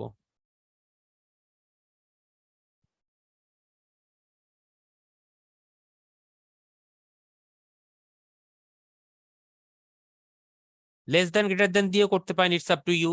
আমি একটা সূত্র দিয়ে দুইটা করাচ্ছি এই জন্য। দুইটা, একটা সূত্র বলতে হচ্ছে ওই ফ্যামিলি ট্রির সূত্র, যে বড় বা যে লম্বা সে উপরে থাকবে, খাটো হলে নিচে থাকবে। ওকে ডান। তো এরকম ভাইয়া প্রশ্ন আসতে পারে ভাইয়া, একটু রক্তের সম্পর্ক, বড় ছোট লম্বা খাটো তুলনা, এগুলো একটু শিখে রাখবেন। আচ্ছা, ঘড়ি নিয়ে তো একটা প্রবলেম প্রায় আপনারা করেন, ঘন্টার কাটা মিনিটের কাটা। সো করে ফেললেন, সূত্র কি ছিল? 11 × m - 60 × h/2 তার মডুলাস। এটা হচ্ছে সূত্র, সূত্র অ্যাপ্লাই করে করবেন। আমি ক্লাসে হচ্ছে আপনার ঘড়ি দিয়েও করানো শিখিয়েছিলাম, আপনাদের মনে আছে কিনা, বাট পরীক্ষার হলে আপনার হচ্ছে তাড়াতাড়ি করার চেষ্টা করতে হবে। সো যদি ঘড়ি দিয়ে তাড়াতাড়ি করতে না পারেন তাহলে সূত্র অ্যাপ্লাই করবেন। দেখেন ঘড়ি দিয়ে এটা করা যায়। দুইটার সময় বলতে হচ্ছে আপনার, ঘড়ি আমি এঁকে ফেলি, 2টার সময় ঘন্টার কাঁটা থাকবে আপনার এখানে, মিনিটের কাঁটা থাকবে এইখানে। আচ্ছা, পরস্পর কত ডিগ্রি কোণ তৈরি করে খেয়াল করেন, এইটুক পর্যন্ত হচ্ছে আপনার 90 ডিগ্রি, তাহলে 2 পর্যন্ত এসেছে, তার মানে এইটুক কোণ হচ্ছে আপনার 60 ডিগ্রি, খুব সহজেই বের করা যায়। প্রতিটা কোয়ার্টার হচ্ছে 30 ডিগ্রি করে। ঠিক আছে, আবার আপনি সুন্দর করে এম এর মান এইচ এর মান এই সূত্রে বসিয়েও এখান থেকে বের করতে পারেন, ইটস আপ টু ইউ। আমি কোনো জোর করব না, যেটা প্রেফার করবেন সেটাই করবেন। আচ্ছা, আরেকটা ম্যাথ দেখি, দুপুর 2:30টায় ঘন্টার কাটা মিনিটের কাটা পার্থক্য কত ডিগ্রি হবে? এটা আপনারা একটু করে দেন ভাইয়া, আমি আপনাদের জন্য ওয়েট করছি, সূত্রটা আবার লিখে দিচ্ছি।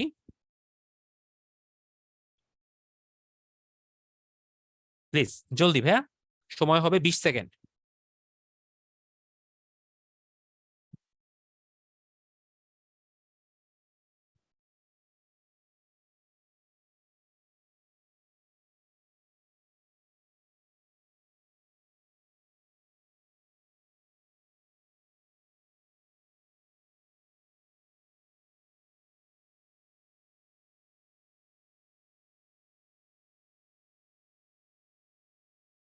আচ্ছা, ভেরি গুড, সময় শেষ। আমরা চলে যাই হচ্ছে উত্তরে, এটার উত্তর মান বসালে হচ্ছে আপনার 105 ডিগ্রি। আচ্ছা নেক্সট, দিন বার তারিখ এগুলো নিয়ে প্রশ্ন আসে একটা বা দুইটা। এগুলো নিয়ে আমরা ম্যাক্সিমামই হচ্ছে একটু সমস্যায় পড়ি। তো সমস্যায় না পড়ে কিভাবে দ্রুত সলভ করা যায় সেটা একটু মাথায় রাখতে হবে। নর্মালি মনে রাখবেন 7 দিন পর পর সবসময় একই ডেট আসে, যেমন আজকে 1 তারিখ যদি সোমবার হয় 7 দিন পর 8 তারিখও সোমবার হবে, 7 তারিখ কিন্তু সোমবার হবে না, এটা বুঝেন। আমি আবারও বলছি, আজকে মনে করেন 1 তারিখ, আজকে সোমবার, 7 দিন পর কিন্তু সেম বার আসবে, অর্থাৎ সপ্তম দিন আজকে দিয়ে যদি শুরু করেন তাহলে 7 দিন পরে। মনে করেন 1 তারিখ মানডে, 2, 3, 4, 5, 6, 7, 8, 8 তারিখ মানডে। সো 1 তারিখ যদি মানডে হয় 7 দিন পরে গিয়ে মানডে হবে, অর্থাৎ 1 দিন, 2 দিন, 3 দিন, 4 দিন, 5 দিন, 6 দিন, এই 7 দিন পরে গিয়ে আপনার মানডে পাওয়া গেল। ওকে, এটা সবসময় মাথায় রাখবেন, অর্থাৎ আজকের দিনটা ধরে, আজকের দিন ধরে 7 দিন পার হওয়ার পরে হচ্ছে আপনার মানডে পাওয়া যায়। সো আজ যদি সোমবার হয় তাহলে 61 দিন পর কোন তারিখ আসবে? তাহলে আজ যদি সোমবার হয়, সোমবারের তারিখটা আমি ধরে নিলাম একটু, আজকে 1 তারিখ সাপোজ, তাহলে 8 তারিখ সোমবার হবে, 15 তারিখ সোমবার হবে, 22 তারিখ সোমবার হবে, 29 তারিখ সোমবার, 36 তারিখ সোমবার, 43 তারিখ সোমবার, তাই না? তারপরে 50 তারিখ সোমবার, 57 সোমবার। তাহলে 58, 59, 60, 61, 62, 62তম দিনটা কি হবে সেটা আমাকে জানতে চেয়েছে। তো 57তম দিনটা যদি সোমবার হয়, এটা মঙ্গল, এটা বুধ, এটা বৃহস্পতি, এটা শুক্র, 62তম দিনটা আসে শনিবার। এটা হচ্ছে প্রিমিটিভ সিস্টেম বা মুখে মুখে সুন্দরভাবে করা।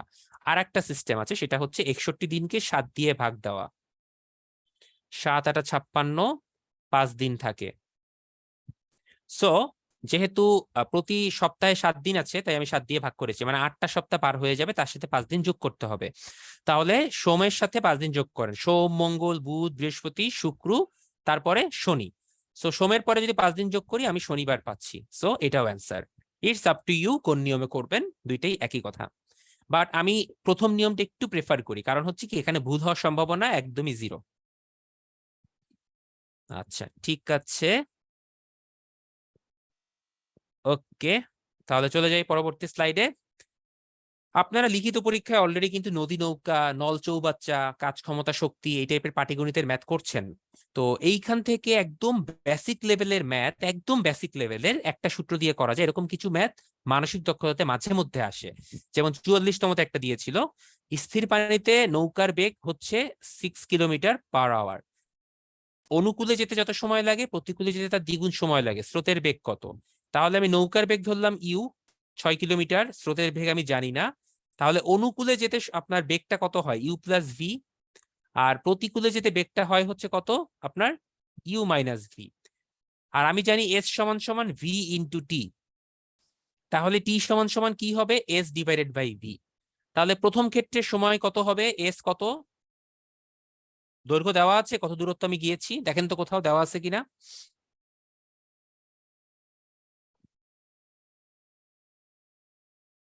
কোথাও দেওয়া নাই। তা আপনি ধরে নেন না, এক্স ধরেন। আর বেগটা হচ্ছে ইউ প্লাস ভি, যেহেতু অনুকূলের জন্য। আর প্রতিকূলের জন্য টি কত হবে? U minus V. এখন দেখেন এই দুইটার মধ্যে সম্পর্ক আছে। কি সম্পর্ক? অনুকূলে যত সময় লাগে প্রতিকূলে তার থেকে দ্বিগুণ সময় লাগবে।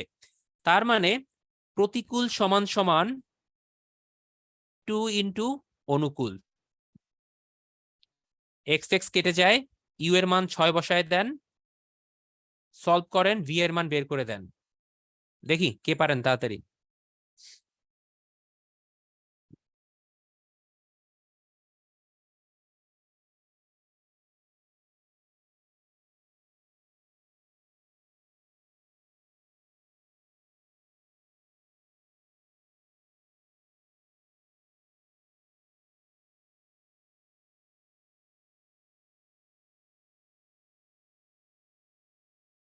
এটার অ্যান্সার হবে 2 কিলোমিটার/আওয়ার। ঠিক আছে, ছোট্ট একটা ইকুয়েশন সলভ করলে দুই বের হওয়ার কথা। সো এই যেরকম একদম বেসিক একটা ম্যাথ আসে। ওকে, আমরা তাহলে এবার একটু নল চৌবাচ্চা করি। আপনারা পাটিগণিতে করেছেন, সো পাটিগণিতের সেন্স দিয়ে এই ম্যাথটা করে দিবেন। এই ম্যাথটা করে আপনারা অ্যান্সার বের করে রাখেন, এবং এই অ্যান্সার বের করতে আপনাদেরকে আমি 3 মিনিট সময় দিচ্ছি, বিকজ আমি এখন একটা ব্রেক দিব। এই 3 মিনিট ব্রেকের পরে আমরা আবার আসবো, আমরা বাকি অংশ নিয়ে দ্রুত কথা বলবো।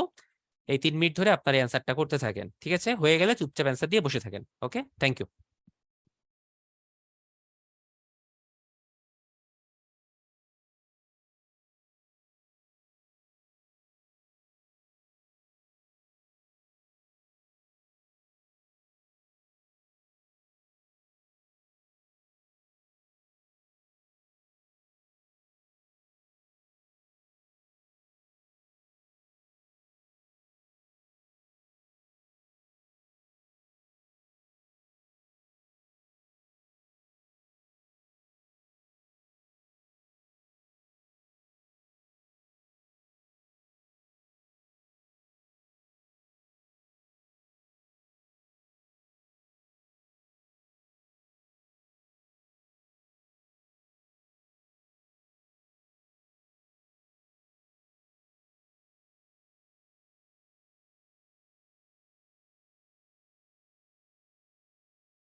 ওয়েলকাম ব্যাক, সবাইকে আবারও স্বাগত জানাচ্ছি বিরতির পরে। এই ম্যাথটা অলরেডি সবাই অ্যান্সার করে ফেলেছেন অনেকে, এটা 6 ঘন্টা হবে, ভেরি ইজি। স্যার আমি করিয়ে দিলাম না, এটা লিখিত প্রশ্ন কিন্তু 35তম দেশে ছিল। আচ্ছা আমরা শুরু করে দিতে হবে বাকি অংশ। আচ্ছা এবার একটু আমরা ছোট ছোট কিছু বেসিক ম্যাথের মধ্যে ঢুকেছি, মানে ম্যাথমেটিক্যাল কিছু পার্ট আছে না, গাণিতিক যুক্তির অংশ আছে কিছু, সেখানে আপনার শতকরা, পার্সেন্টেজ, এই টাইপের কিছু, বা লাভ ক্ষতি, বা মোটের উপর কত বাড়লো কমলো, এই টাইপের কিছু ম্যাথ আসে, মাঝে মধ্যে আপনার ইন্টারেস্ট থেকেও ম্যাথ আসে। তো এরকম একটা একটা করে আমরা দেখি আসেন। 41 নম্বর একটা প্রশ্ন এসেছিল যে এক্স সমান সমান 8y হলে এক্স মাইনাস ওয়াই এক্স এর কত শতাংশ। তাহলে এক্স মাইনাস ওয়াই এক্স এর কত শতাংশ, এটা আপনাকে জানতে চাওয়া হয়েছে। এক্স মাইনাস ওয়াই এক্স এর কত শতাংশ, তার মানে প্রশ্ন হচ্ছে X minus Y by X into 100% সমান সমান কত, এটা জানতে চেয়েছে। আপনি একটা কাজ করেন, আপনি এক্স এর মানটা বসায় দেন, তারপর দেখেন ওয়াই কাটাকাটি হয়ে কোনো একটা মান বের হয়ে আসবে। তো আমরা এক্স এর মানটা 8y বসিয়ে দেই। 7/8 ইন্টু 100% কত হয়, কেউ একজন বলেন? 87.5%, এইটাই অ্যান্সার। খুবই সহজ কিন্তু ভাই, একদম বেসিক, এগুলোই আসে। আবার দেখেন আলেয়ার আয়ের 3/4 অংশ 7,500 টাকা হলে মোট আয় কত, 40তম লিখিত প্রশ্ন। কেউ একটু কইরা দেন ভাই। এক্স ইন্টু 3/4 সমান সমান 7,500, এক্স এর মান কত? ডেফিনেটলি 10,000 টাকা ভাই, ভেরি ইজি। আচ্ছা এবার এই ম্যাথটার দিকে একটু তাকান, আপনারা বলেন এইটা কোন অঙ্কের মধ্যে পড়ছে। এটা কিন্তু একটা ম্যাথমেটিক্সের অঙ্ক, মানে পার্ট। প্রতি মাসে 10% হারে বর্ধিত বেতন পায়, 3বার বৃদ্ধির পর তার বেতন হয়েছে এত, তাহলে প্রথম বেতন কত। এটা একটা ইন্টারেস্টের মধ্যে পড়ে যায়, এটা হচ্ছে কম্পাউন্ড ইন্টারেস্ট বলে, বা আপনার হচ্ছে চক্রবৃদ্ধি মুনাফার অঙ্কের মতো হয়ে যায়। যেটা সূত্র হচ্ছে সি সমান সমান পি ইন্টু 1+r⁴n। খেয়াল করেন এখানে 3বার বৃদ্ধির পর বেতন হয়েছে এত, তার মানে ওই এক্সট্রা যে ইনক্রিমেন্ট সেটা অ্যাড হয়ে টোটাল মুনাফা সহ বেতন হয়েছে এইটা। আর মেইন বেতন কত ছিল আমি জানি না, সেটা বের করতে হবে। 1+r 10% হারে যেহেতু বৃদ্ধি পায়, 3বার বৃদ্ধি পেয়েছে, এখান থেকে পি এর মানটা একটু বের করেন। আমিও করছি, আপনারাও করেন।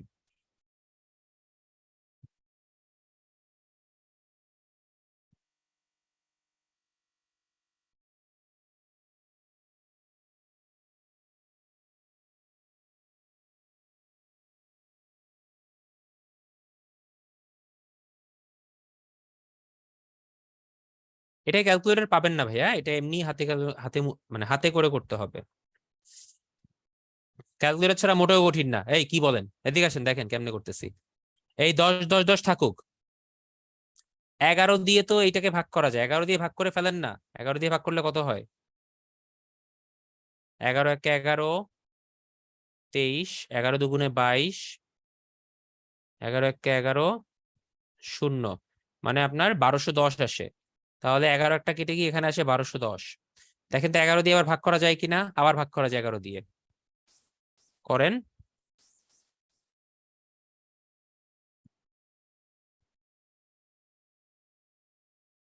110 110 থাকে হচ্ছে 110, আবার 11 দিয়ে ভাগ করেন, থাকে 10। তার মানে 4টা 10 আপনি গুণ দিবেন। বলেন এবার ক্যালকুলেটর ছাড়া কেমনে করে না। এই যে খুব যতক্ষণ বললেন ক্যালকুলেটর ছাড়া ঝামেলা, একটু ভাঙাই নেন না ভাই, ইজি করে নেন, দেখাই দিচ্ছি তো এই জন্যই। ক্যালকুলেটর ছাড়া সব করা যায়, মানে ছোটখাটো লেভেলের ম্যাথ যেগুলো এই এই পর্যন্ত করতে পারবেন, এর থেকে যদি আর একটু বড় দেয় বা একটু কঠিন দেয় সেক্ষেত্রে ঝামেলা হবে। 4টা 10 গুণ দিলে যেটা হয় সেটা অ্যান্সার হবে। সো 10,000 টাকা, ইজি।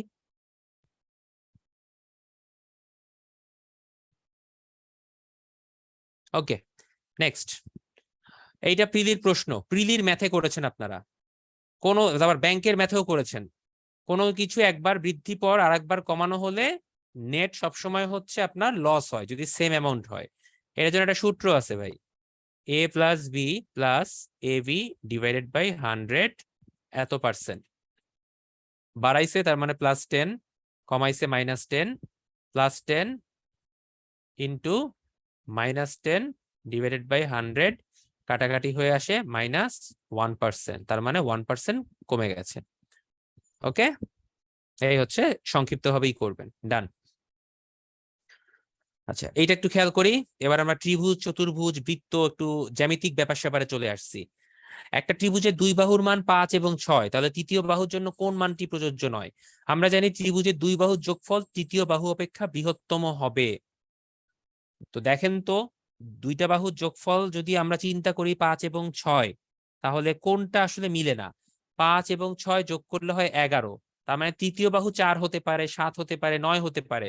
12 কি কখনো হতে পারে? হতে পারে না, কারণ যোগফলের থেকে বেশি হয়ে যায়। সো ডেফিনেটলি 12 অ্যান্সার হবে, এটা প্রযোজ্য নয়। ওকে, নেক্সট, বর্গক্ষেত্র নিয়ে ম্যাথ। চিন্তা করেন, কোন একটি বর্গক্ষেত্রের কর্ণের দৈর্ঘ্য 4√2। তো বর্গক্ষেত্রের কর্ণের দৈর্ঘ্যের সূত্রটা কি সেটা একটু আমাকে কেউ বলেন। আশা করি এতদিনে সূত্র মুখস্থ হয়ে যাওয়ার কথা। গাণিতিক যুক্তি করছেন, মানসিক দক্ষতা করছেন, প্রিলি পাস করে এসেছেন। বর্গক্ষেত্রের কর্ণের সূত্র কি? কর্ণের দৈর্ঘ্যের সূত্র, একটা বর্গক্ষেত্রের বাহুর দৈর্ঘ্য যদি a হয়, তার কর্ণ সমান সমান কত হবে?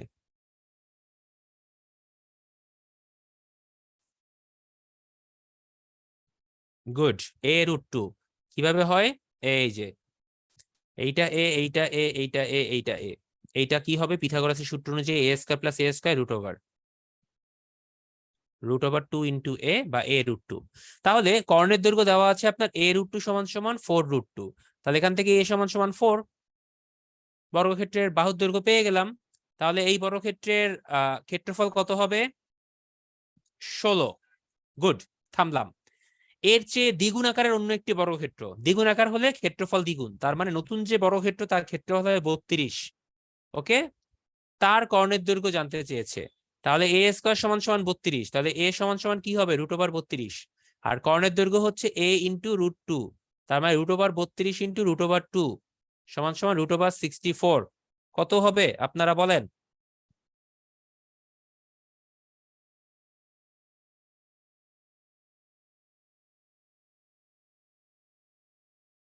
8। অ্যান্সার শেষ। Basic math. চলে যাই পরেরটাতে। কোন একজন আপু মনে হয় বলেছিলেন যে পিএসসি অ্যান্সার চেঞ্জ করে কিনা, প্রশ্ন রিপিট হলে অ্যান্সার রিপিট হওয়ার কথা। আচ্ছা, এই ম্যাথটা আপনারা একটু করে দিবেন আমাকে, তারপর আমি করাবো। সময় দিলাম আপনাদেরকে 1 মিনিট।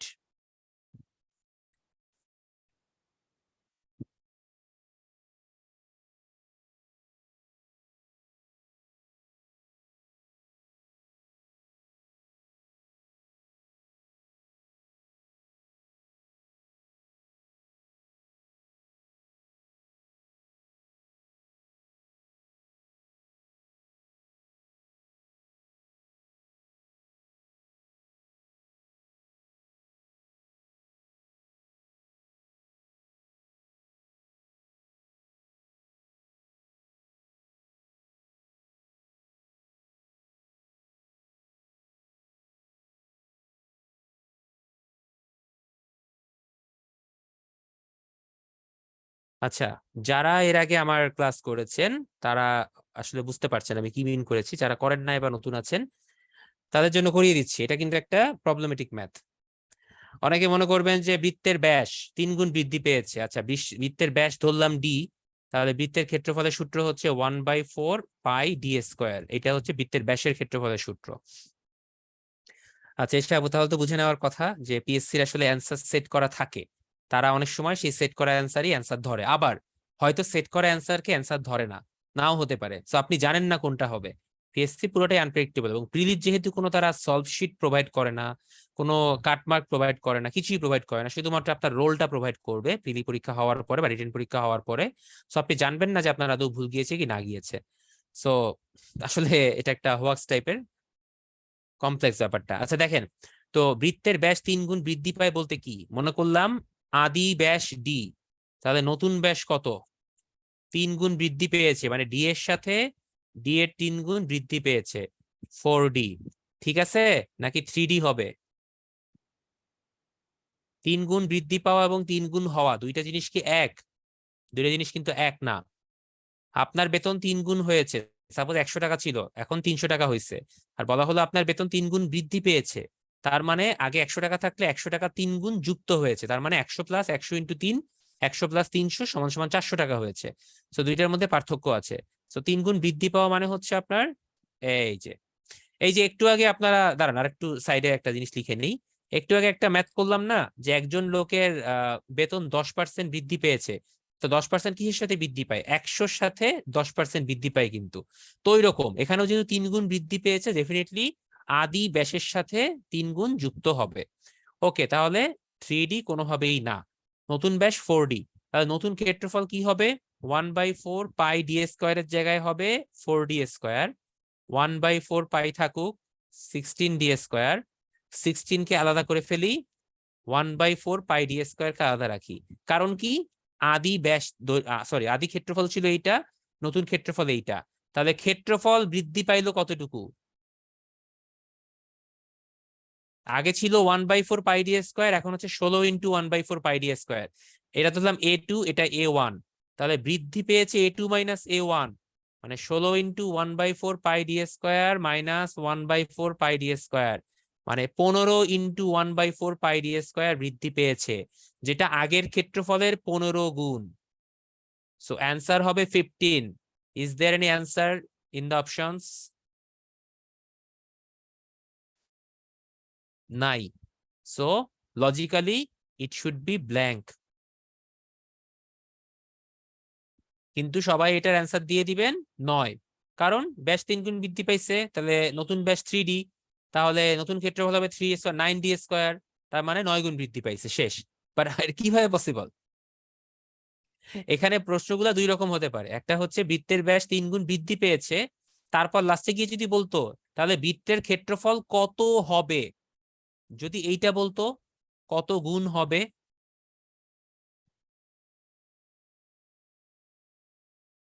তাহলে কি অ্যান্সার হবে বলেন তো? কত গুণ বৃদ্ধি পাবে চায় নাই, বলেছে কত গুণ হবে, তখন কিন্তু অ্যান্সার 16 হতো। ঠিক আছে, সো ইটস কমপ্লিকেটেড।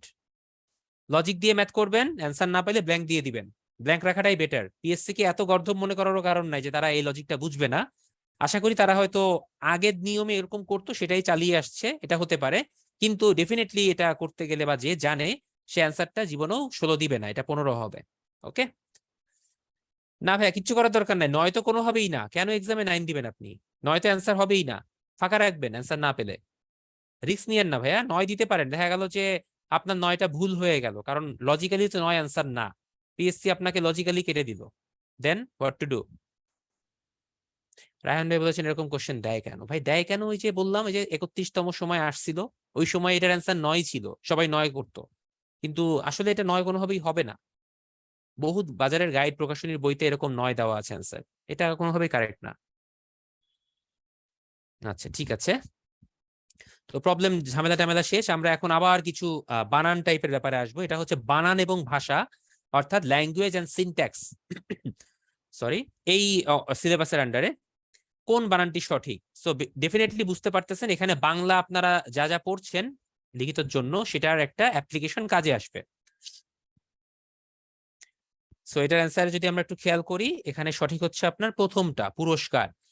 ঠিক আছে,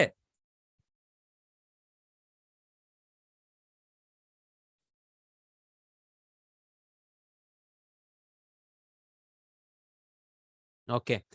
কোনটি সঠিক নিচেরটা? ভদ্রচিত, ভদ্রতাচিত, ভদ্রাচিত নাকি ভদ্রতচিত? এটা হচ্ছে 2 নাম্বারটা, ভদ্রচিত। ওকে, অর্থাৎ ভদ্রতার সাথে। Which is the correct spelling? Spelling এর মধ্যে মিসেলেনিয়াস বানানটা কোনটা হবে? প্রথমটা হবে। যে পারবে সে ধূপধাপ এগুলো অ্যান্সার দিয়ে চলে যাবে। কোনটা শুদ্ধ বানান দেখেন, অ্যাসাইনমেন্ট। কোনটি শুদ্ধ বানান কমিটি? দেখেন সব 44 43 প্রশ্ন, তার মানে একটা দুইটা মাস্ট পাবেন। এবার আসি প্রতিশব্দ, সমার্থক শব্দ, বিপরীত শব্দ। প্রশ্নের প্রতিশব্দ কি? প্রশ্নের প্রতিশব্দ হচ্ছে আপনার একটা ফুল, তারপর হচ্ছে আপনার পুষ্প, মুকুল, এই টাইপের জিনিসগুলো হচ্ছে প্রশ্নের প্রতিশব্দ। সো পুষ্প বা ফুল যেহেতু আছে, এটা অ্যান্সার হবে। কাদম্বিনী শব্দের সমার্থক শব্দ কোনটি? কাদম্বিনী হচ্ছে আপনার মেঘমালা বা মেঘ। ঠিক আছে, তো এখানে কোনটা আছে দেখেন তো? মেঘমালা আছে, সো ডেফিনেটলি এটা। বারিধারা কিন্তু না। উইটি শব্দের সমার্থক শব্দ কি? উইটি মানে যার হচ্ছে ভালো বুদ্ধি আছে। ঠিক আছে, তো অনেকেই উইটির সমার্থক শব্দ হচ্ছে টেরিয়াস দিয়েছেন। নো, এটা অনেকে ভুল হয়েছে, এটা হবে ক্লেভার, মানে চালাক। বুদ্ধিসম্পন্ন, একটু মানে ভালো অর্থে ক্লেভারকে অনেক সময় উইটি বলা হয়। What is the synonym of calm? কামের সিনোনিম কি? অ্যান্টিবডি কোনোভাবেই না, প্লেন কোনোভাবেই না। অ্যান্টিবডির বাংলা শব্দ হচ্ছে ক্ষতিকর বা হয়তো ধ্বংসকারী, প্লেনের হচ্ছে সমতল, রিকভার মানে হচ্ছে উদ্ধার করা, অ্যালুফ মানে হচ্ছে দূরে। তার মানে কামের কি প্রতিশব্দ এখানে আছে?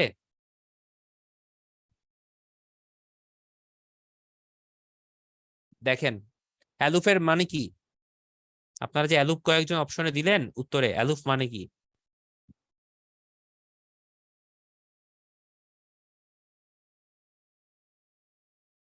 ধনী না ভাইয়া। অ্যালুফ মানে হচ্ছে বাংলায় যদি আমরা বলি দূরবর্তী কোনো কিছু বোঝানোর জন্য, আবার নির্লিপ্ত শব্দটাও এটার সাথে আসে, ঠিক আছে? বা ডিট্যাচড হতে পারে, মানে এ হচ্ছে ডিস্ট্যান্ট, ডিট্যাচ, নির্লিপ্ত, এরকম টাইপের 3-4টা ওয়ার্ড আছে, বিভিন্ন শব্দের মিনিং আছে, ভিন্ন ভিন্ন ক্ষেত্রে ভিন্ন ভিন্ন অর্থ ব্যবহার করা হয়। তো এখন আমরা যদি নির্লিপ্তটা চিন্তা করি, যে তার কোনো ভাব গাম্ভীর্য নাই, মানে তার কোনো ভাবলেশ নাই, কিছু নাই, সেক্ষেত্রে কামের সাথে কিছুটা মিলতে পারে, ঠিক আছে? So aloof can be an answer. Abundant, abundant মানে হচ্ছে আপনার প্রাচুর্য, প্রচুর পরিমাণে আছে। আর স্ক্যার্স মানে হচ্ছে অভাব। এবার আসি প্রতিবিম্ব। এই যে আপনারা আয়নার প্রতিবিম্ব, পানির প্রতিবিম্ব নিয়ে কথা বলছিলেন, সেটা নিয়ে এখন কথা বলছি, আসেন। প্রতিবিম্বের জন্য যে নিয়মটা আমরা অ্যাপ্লাই করব শিখিয়ে দিচ্ছি, যারা যারা করেন নাই তাদেরকে আমরা একটু আবারও বলছি। হ্যাঁ সুযুক্ত ভাই, খাতা উল্টাবেন, খালি খাতা উল্টাবেন, আর কিচ্ছু করবেন না। দাঁড়ান, একটা স্লাইড অ্যাড করি, তারপরে একটু ব্যাখ্যা করি।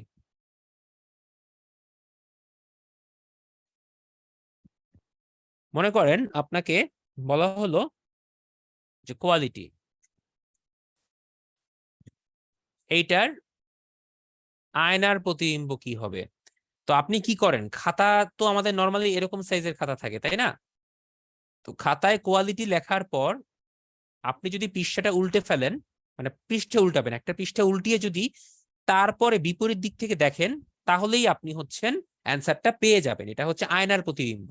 তো সবাইকে একটু রিকোয়েস্ট করবো, যারা যারা নিয়মটা জানেন না তারা দ্রুত আপনার সামনে কোনো কাগজ বা খাতা থাকলে কোয়ালিটি লেখেন, লিখে পৃষ্ঠাটা উল্টিয়ে দেখেন অপোজিট সাইড থেকে লেখাটাকে কিরকম দেখা যাচ্ছে, সেটাই হবে আপনার অ্যান্সার। অথবা আপনার প্রশ্নে যদি কোয়ালিটি লেখা থাকে, প্রশ্নটা উল্টাবেন, উল্টিয়ে দেখবেন কোন অপশনটায় কোয়ালিটি পড়া যাচ্ছে ঠিকভাবে, সেটা হবে আপনার অ্যান্সার। আমি কি বুঝাতে পারছি? আমি আবারও বলছি, মনে করেন প্রশ্নে আপনার এরকম কোয়ালিটি দেওয়া আছে, আয়নার প্রতিবিম্ব চেয়েছে, আপনি প্রশ্নটা উল্টায় ফেলেন, উল্টায় দেখেন কোন অপশনটা ঠিকভাবে পড়া যাচ্ছে, সেটা হবে আপনার অ্যান্সার। ক্লিয়ার? বুঝতে পারতেছেন কিনা?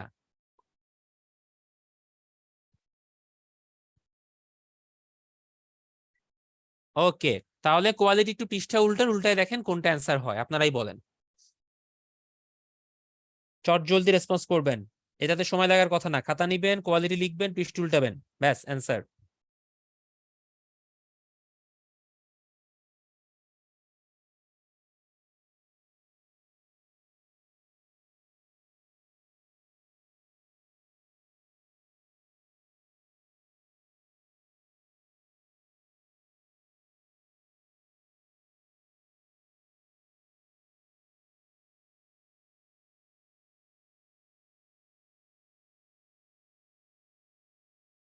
আচ্ছা, ক্লাসের শুরুতে কয়েকজন বললেন আমাকে যে ভাইয়া মিররটা বুঝায়েন বা পানিতে প্রতিবিম্ব বুঝায়েন। ভাই বুঝাইলাম, আপনাদের করতে দিলাম, বাট আপনাদের রেসপন্স নাই ভাই। তো তাহলে ভাই কি জন্য তাদের প্রশ্ন করেন? দরকার কি প্রশ্ন করার? ইনফরমেশন সেম ওয়েতে করে নিবেন। আচ্ছা, পানির ব্যাপারটায় আসি। পানির ব্যাপারটা হচ্ছে খাতায় লিখবেন সেম ওয়েতে, কিন্তু আয়নার জন্য যেরকম নর্মাল ওয়েতে লিখেছিলাম আমরা, যেভাবে খাতায় লিখি, পানির জন্য এইভাবে লিখবো না। পানির জন্য লেখাটা লিখবো হচ্ছে এইভাবে, মনে করেন কোয়ালিটি, এভাবে লিখবেন, অর্থাৎ ভার্টিক্যাল, লম্বভাবে লিখবেন। এবার পৃষ্ঠে উল্টাবেন, যেটা দেখতে পাবেন সেটাই হবে পানির প্রতিবিম্ব। আর আয়নার জন্য হচ্ছে নর্মাল ওয়েতে পৃষ্ঠে উল্টাবেন। ওকে,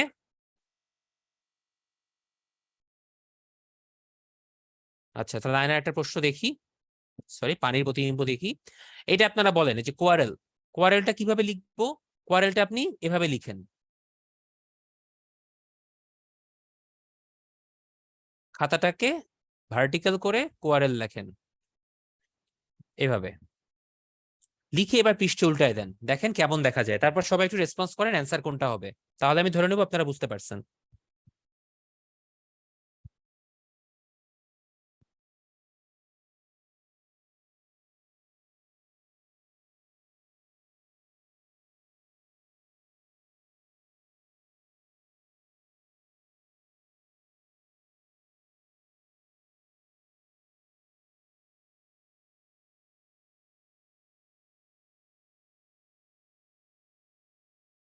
সো আয়নার ক্ষেত্রে নর্মালি লিখবেন হরিজন্টালি, লিখে পৃষ্ঠে উল্টাবেন। আর পানির ক্ষেত্রে ভার্টিক্যালি লিখবেন এই বরাবর, লিখে পৃষ্ঠে উল্টাবেন, দেখবেন যে বিম্বটা বা অপোজিট সাইড থেকে কেমন দেখা যাচ্ছে। ওকে, এটা দেখা যাবে মেবি খ নাম্বার, আপনারা যদি সবাই করে থাকেন এটাই হবে অ্যান্সার। আচ্ছা, অধিকারী ভাই বলছেন কোয়ালিটি আরেকবার দেখার জন্য। ভাই কোয়ালিটিতে কি হয়েছে একটু দেখেন ভাই, কি হয়েছে? কোয়ালিটির অ্যান্সার তো সি হবে। কোয়ালিটির অ্যান্সার সি হবে, সবাই সি দিয়েছিলেন। বিতে তো এল সোজা আছে, এল সোজা থাকবে না তো। ওকে, আচ্ছা, তাহলে আপনারা একটু এইটা কেউ বলেন তো, আয়নারটা কোনটার আয়নার প্রতিবিম্ব একই থাকবে, একটু করে দেখেন তো। এই জিনিসটা করতে গিয়ে যেটা করবেন আমি আপনাকে বলি, মুখস্থ করবেন না, কিচ্ছু করবেন না, এটা তো অবশ্যই আপনার প্রশ্নে থাকবে। তো প্রশ্নের পৃষ্ঠাটা জাস্ট উল্টাই দিবেন, উল্টাই দিয়ে চারটা অপশনের দিকে তাকাবেন, দেখবেন কোনটা সেম দেখা যাচ্ছে। যেটা সেম দেখা যাবে সেটাই আপনার অ্যান্সার। আমি আবারও বলছি, না এস জি আর ই চেঞ্জ হয়ে যাবে, এত মুখস্থ রাখার দরকার নাই কে চেঞ্জ হবে, আপনি জাস্ট পৃষ্ঠা উল্টাবেন, উল্টায় দেখবেন কোন অপশনটা সেম আছে, যেটা সেম থাকবে সেটাই আপনার অ্যান্সার। ওকে, এখানে অ্যান্সার হবে হচ্ছে টিইউটি। কিচ্ছু মুখস্থ করতে হবে না যে কোন বর্ণ চেঞ্জ হয় না, কোন বর্ণ কি হয় না, জাস্ট পৃষ্ঠা উল্টাবেন। এই যে ডিজিটাল ঘড়ির আয়না চিত্র, এইটা ঘড়িতে কয়টা বাজে ভাই লেখেন না, এরকম করে লিখে পৃষ্ঠাটা উল্টায় দেন, দেখেন 12টা 10 চলে আসবে। Very easy.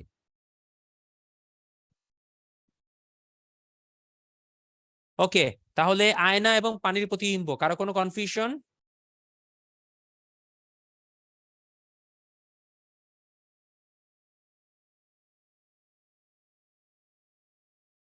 ঠিক আছে, থ্যাংক ইউ। আচ্ছা ঠিক আছে, এবার আমরা আসি একটু যান্ত্রিক দক্ষতা নিয়ে প্রশ্নে। যান্ত্রিক দক্ষতার মধ্যে আপনার পুলি ভালক্রাম বা আপনার হচ্ছে কপি কল এই টাইপের কিছু ম্যাথ আসে। তো এরকম ভারসাম্য রক্ষা করার জন্য মাঝে মধ্যে প্রশ্ন দেয়, 43তমতে এসেছে, পিলিতেও আসে, আপনারা করেছেন। তো সেম ভাইয়া, যেখানে ভারসাম্যটা থাকবে তার বাম দিকে ওজন এবং দূরত্বের গুণফল সমান সমান ডান দিকে ওজন এবং দূরত্বের গুণফল, সেখান থেকে আপনি মানটা বের করে ফেলবেন 5। Very easy. Okay, done. আচ্ছা, এবার কিছু যৌক্তিক কথাবার্তা যন্ত্র নিয়ে। যৌক্তিক কথাবার্তার মধ্যে প্রথমটা হচ্ছে পিস্টনের আয়তন যতবার ইঞ্জিনের শক্তি তত বাড়ে। আচ্ছা, পিস্টনের আয়তন দেখেন, পি সমান সমান এফ বাই এ, এটা হচ্ছে আপনার ক্ষমতার ব্যাপার, তাই না? এখন কথা হচ্ছে একটা পিস্টন, মনে করেন আপনি এই পরিমাণ পিস্টনের আয়তন আছে, নিচের ক্ষেত্রফলটা বা আয়তনটা হচ্ছে এ পরিমাণ, এইটা দিয়ে আপনি যে পরিমাণ চাপ প্রয়োগ করতে পারবেন, যদি পিস্টনের আয়তন আর একটু বড় হয় বেশি চাপ প্রয়োগ করতে পারবেন। সো ডেফিনেটলি পিস্টনের আয়তন যদি বাড়ে চাপের পরিমাণটাও বাড়ে, আয়তন বাড়লে চাপ বাড়ে, চাপ বাড়লে পিস্টনের শক্তি বাড়ে। আর তখন পিস্টনটা দিয়েই তো আপনার ইঞ্জিনটা চলে, যে আপনার বাষ্প ইঞ্জিন বা আপনার অটো ইঞ্জিন বা পেট্রোল ইঞ্জিন, ডিজেল ইঞ্জিন, যাই বলি না কেন। সো ডেফিনেটলি তখন ইঞ্জিনের শক্তিটাও বাড়বে, কথাটা সত্য। পিস্টন ব্যবহার করা হয় কোন ইঞ্জিনে?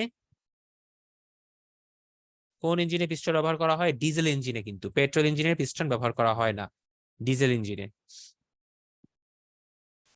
আচ্ছা, এবার আসি একটু দিক নির্ণয় টাইপের, উত্তর দক্ষিণ পূর্ব পশ্চিম এরকম দিক নির্ণয় নিয়ে প্রশ্ন মাঝে মধ্যে আপনাদেরকে পিলিতে ছিল, এখন রিটেন পরীক্ষাতেও থাকবে। খেয়াল করেন, এক্ষেত্রে যেটা করতে হবে একটা ছোট এরকম এঁকে নিতে হবে। আপনি একটু ডিরেকশনটা ঠিক করে নিয়েন, এটা হচ্ছে আপনার নর্থ, এটা সাউথ, এটা ইস্ট, এটা ওয়েস্ট। একজন লোক পূর্ব দিকে 7 কিলোমিটার হাঁটলো, এখানে প্রশ্নটা একটু ভুল আছে, পূর্ব দিকে 7 কিলোমিটার হাঁটার পরে, তাহলে পূর্ব দিক বলতে ইস্ট, ইস্টে 7 কিলোমিটার গেছে।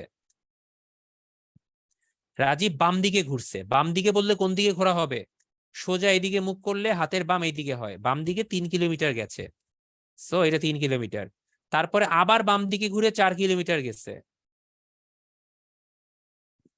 তো সে সর্বশেষ কোন দিকে হাঁটতেছিল বলেন তো? এই দিকটা কোন দিক? ডেফিনেটলি ওয়েস্ট বা পশ্চিম দিকে হাঁটছিল। তাহলে অ্যান্সার কি হবে? অ্যান্সার হয় পশ্চিম দিক। এটা তো কঠিনের কিছু না ভাইয়া, ভেরি ইজি। তো জাস্ট আপনার ম্যাপটা এঁকে নিলেই বা আপনার 4টা দিক এঁকে নিলেই এই টাইপের প্রশ্নগুলো একদম সহজ হয়ে যাবে। তো দেখেন এরকম আরেকটা প্রশ্ন আমরা দেখি। উত্তর অভিমুখী একটি জাহাজ। আরে ভাই এত কিছু চিন্তা করতে হবে না, আপনি আগে ম্যাপ আঁকেন। উত্তর অভিমুখী একটি জাহাজ যদি ডানে মোড় নেয়, মানে ডান দিকে মোড় নিতে থাকবে, মোড় নিতে থাকে যতক্ষণ না পর্যন্ত সেটা দক্ষিণ পশ্চিম অভিমুখে যেতে পারে। দক্ষিণ পশ্চিম, তার মানে দক্ষিণ কোথায়? এইদিকে। পশ্চিম কোথায়? এইদিকে। দক্ষিণ পশ্চিম মানে তার মাঝ বরাবর, এটাকেই বলা হয় দক্ষিণ পশ্চিম। তার মানে ঘুরতে ঘুরতে সে 90 ডিগ্রি, আরো 90 ডিগ্রি, এবং এখানে 45 ডিগ্রি। টোটাল কত ডিগ্রি ঘুরলো কেউ একজন বলেন আমাকে যোগ করে। অলরেডি সুদীপ্ত ভাই বলে ফেলছেন, আরো অনেকে বলেছেন, গুড। 225 ডিগ্রি সে ঘুরেছে। তাহলে 225 ডিগ্রি অতিক্রম করলে সে দক্ষিণ পশ্চিম অভিমুখে যেতে পারবে। ডান।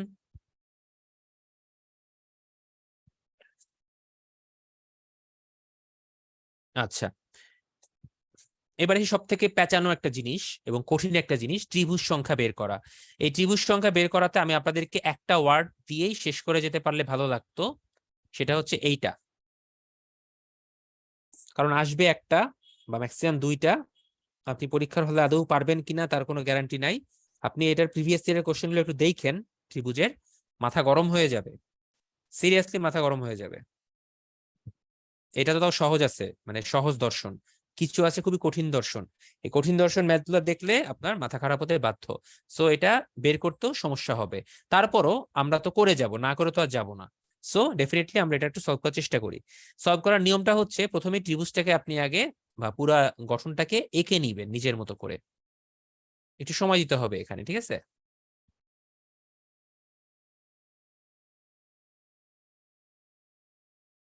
এবার আপনি কি করবেন? এখানে আপনাকে ত্রিভুজের সংখ্যা বের করতে বলেছে, তাই না? তো ত্রিভুজের সংখ্যা বের করতে বললে আপনাকে কয়েকটা জায়গায় আপনি মার্ক করে রাখেন। যেমন 1 2 3 4 দিলাম, 5 6, এখানে দিলাম 7, এখানে দিলাম 8, হোয়াট এভার আননোন, র্যান্ডমলি দিলাম। এখন দেখেন আপনার ত্রিভুজ বের করতে বলেছে, তা ত্রিভুজ কয়টা আছে? অনেকগুলো ত্রিভুজ আছে। সো একটা একটা করে যদি আমি ভাগ নেই, একটা করে ত্রিভুজ কয়টা আছে কেউ একজন বলেন? 8টা আছে। একটা, দুইটা, তিনটা, চারটা, পাঁচটা, ছয়টা, সাতটা, আটটা। সো 8টা আছে হচ্ছে একটা একটা করে। এবার আসি, দুইটা করে নিয়ে বা দুইটা করে ত্রিভুজ নিয়ে ত্রিভুজ আছে কয়টা? চিন্তা করেন তো। দেখেন, 2 এবং 3 এই দুইটাকে একত্রে নিলে একটা ত্রিভুজ হয়। তারপরে 3 এবং 5 এই দুইটাকে একত্রে নিলে একটা ত্রিভুজ হয়। 5 এবং 7 একত্রে নিলে একটা ত্রিভুজ হয়। 7 এবং 2 একত্রে নিলেও একটা ত্রিভুজ হয়। আর আছে এরকম, দুইটা নিলে ত্রিভুজ হয়, হয় না। 5 6 নেন বর্গ হয়ে যায়, 8 7 নেন বর্গ হয়ে যায়, 1 2 নেন বর্গ হয়ে যায়, আর হয় না। তার মানে এখানে আছে 4টা। এবার আমি যদি 3টা করে নেই তাহলে কি কোনো ত্রিভুজ হয়? মনে করেন 2 3 5 নিলাম, হয় না। সো আর কোনোভাবেই হচ্ছে না, সো আমি এখানেই থেমে যাব। 8টা এবং 4টা টোটাল 12টা ত্রিভুজ আমার এখানে আছে। অ্যান্সার হবে 12। এটা কাইন্ড অফ অনেকটা ইজি ছিল, ঠিক আছে?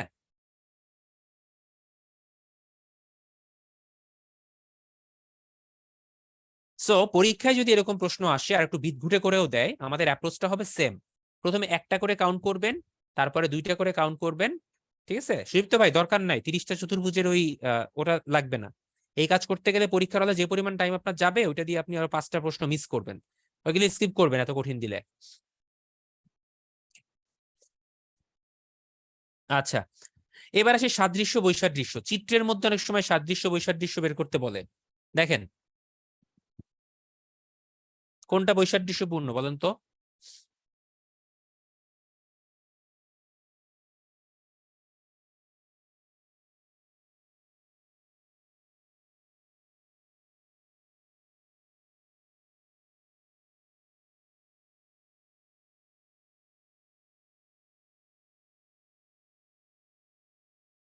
আচ্ছা, বিভিন্ন রকম অ্যান্সার আসতেছে, আমি জানতাম এটাই হবে।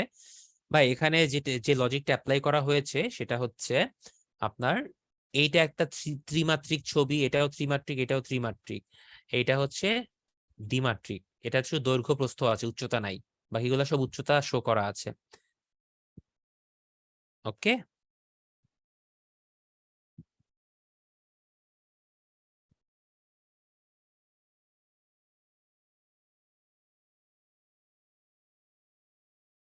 আচ্ছা আগের স্লাইডে 14টা ত্রিভুজ হবে ভাইয়া, 14টা হবে কিভাবে একটু দেখায় দেন, আমারও ভুল হতে পারে, আমি তো নিজে নিজে করেছি।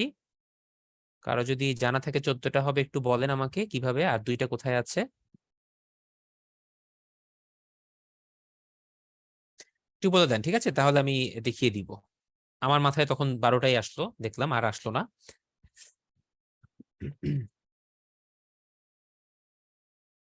যাই হোক, যিনি 14টা করেছেন তার আমি জানি না কিভাবে বের করেছেন আপনি, আপনি একটু আমাকে দেখিয়ে দেন তাহলে আমার সুবিধা হবে, আমি পরের প্রশ্নটা করি। হ্যাঁ, আচ্ছা এইটার দিকে তাকান, এটা এমন একটা প্রশ্ন যেটা দেখলে আপনার মেজাজ খারাপ হয়ে যাবে যে কেন এরকম এটা অ্যান্সার হবে, কেন, হোয়াই। খেয়াল করেন এটার লজিকটা কি জানেন? বিভিন্ন রকম লজিক আপনি সাজাতে পারেন, বাট অ্যাকচুয়াল লজিক হচ্ছে প্রত্যেকটাতেই হচ্ছে একটা গোল ছোট্ট বৃত্ত দেওয়া আছে, আবার চার কোণায় চারটা, কোথাও তিন কোণায় তিনটা, কোথাও দুই কোণায় দুইটা। সো এখানে দেখেন চারটা তিনটা দুইটা, তিনটা দুইটা চারটা, চারটা দুইটা তিনটা হওয়ার কথা। সো লজিকটা এরকম, প্রত্যেকটা রো অনুযায়ী 2 3 4 এরকম থাকবে। সো এই অনুযায়ী আপনার এখানে দুইটা আছে, চারটা আছে, তিনটা নাই। সো 3 নাম্বারটা অ্যান্সার হবে। এই হচ্ছে লজিক। বাহ কি সুন্দর, তাই না? শুধু কিছুই না, এটা হচ্ছে আপনার মাথাকে একটু নাড়িয়ে দেওয়া, ব্রেনটাকে একটু স্টর্মিং করতে বাধ্য করা। এটা আপনারা বলেন, আমি বলবো না। মানে আমার বলা উচিত হবে না।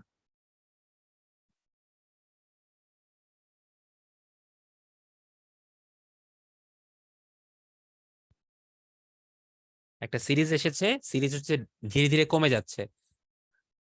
এই প্রথমে 8 কমেছে, 7 কমেছে, 6 কমেছে, 5 কমেছে, এরপর 4 কমবে, মানে 6 হবে অ্যান্সার। ডান, ভেরি ইজি। আচ্ছা এবার এটার দিকে তাকান, এরকম টাইপের প্রশ্ন আপনারা পরীক্ষার হলে মিনিমাম 2 থেকে 3টা পাবেন। সো ভাইয়া অ্যালার্ট অ্যালার্ট অ্যালার্ট, এগুলা পারতে হবে।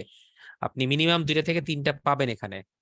এইটার যে লজিক সেটা আমি ব্যাখ্যা করে দিই। লজিক গুলো আসলে খুঁজে বের করাটা একটু কঠিন, একটু প্যারাদায়ক আসলে। এটা লজিকটা হচ্ছে এই দুইটা ডিফারেন্স কত, 15, সেই 15 30-এর সাথে যোগ করলে 45 পাওয়া যায়। এই দুইটা ডিফারেন্স কত, 7, সেই 7 28-এর সাথে যোগ করলে 35 পাওয়া যায়।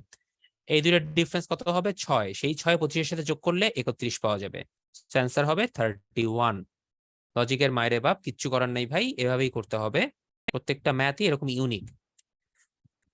আচ্ছা একটা দেখিয়ে দিলাম। এবার আসি লসাগু, এই বড় বের করা ছোট বের করা, বের করতে পারেন? আমি একটা টেকনিক শিখিয়েছিলাম, মনে আছে?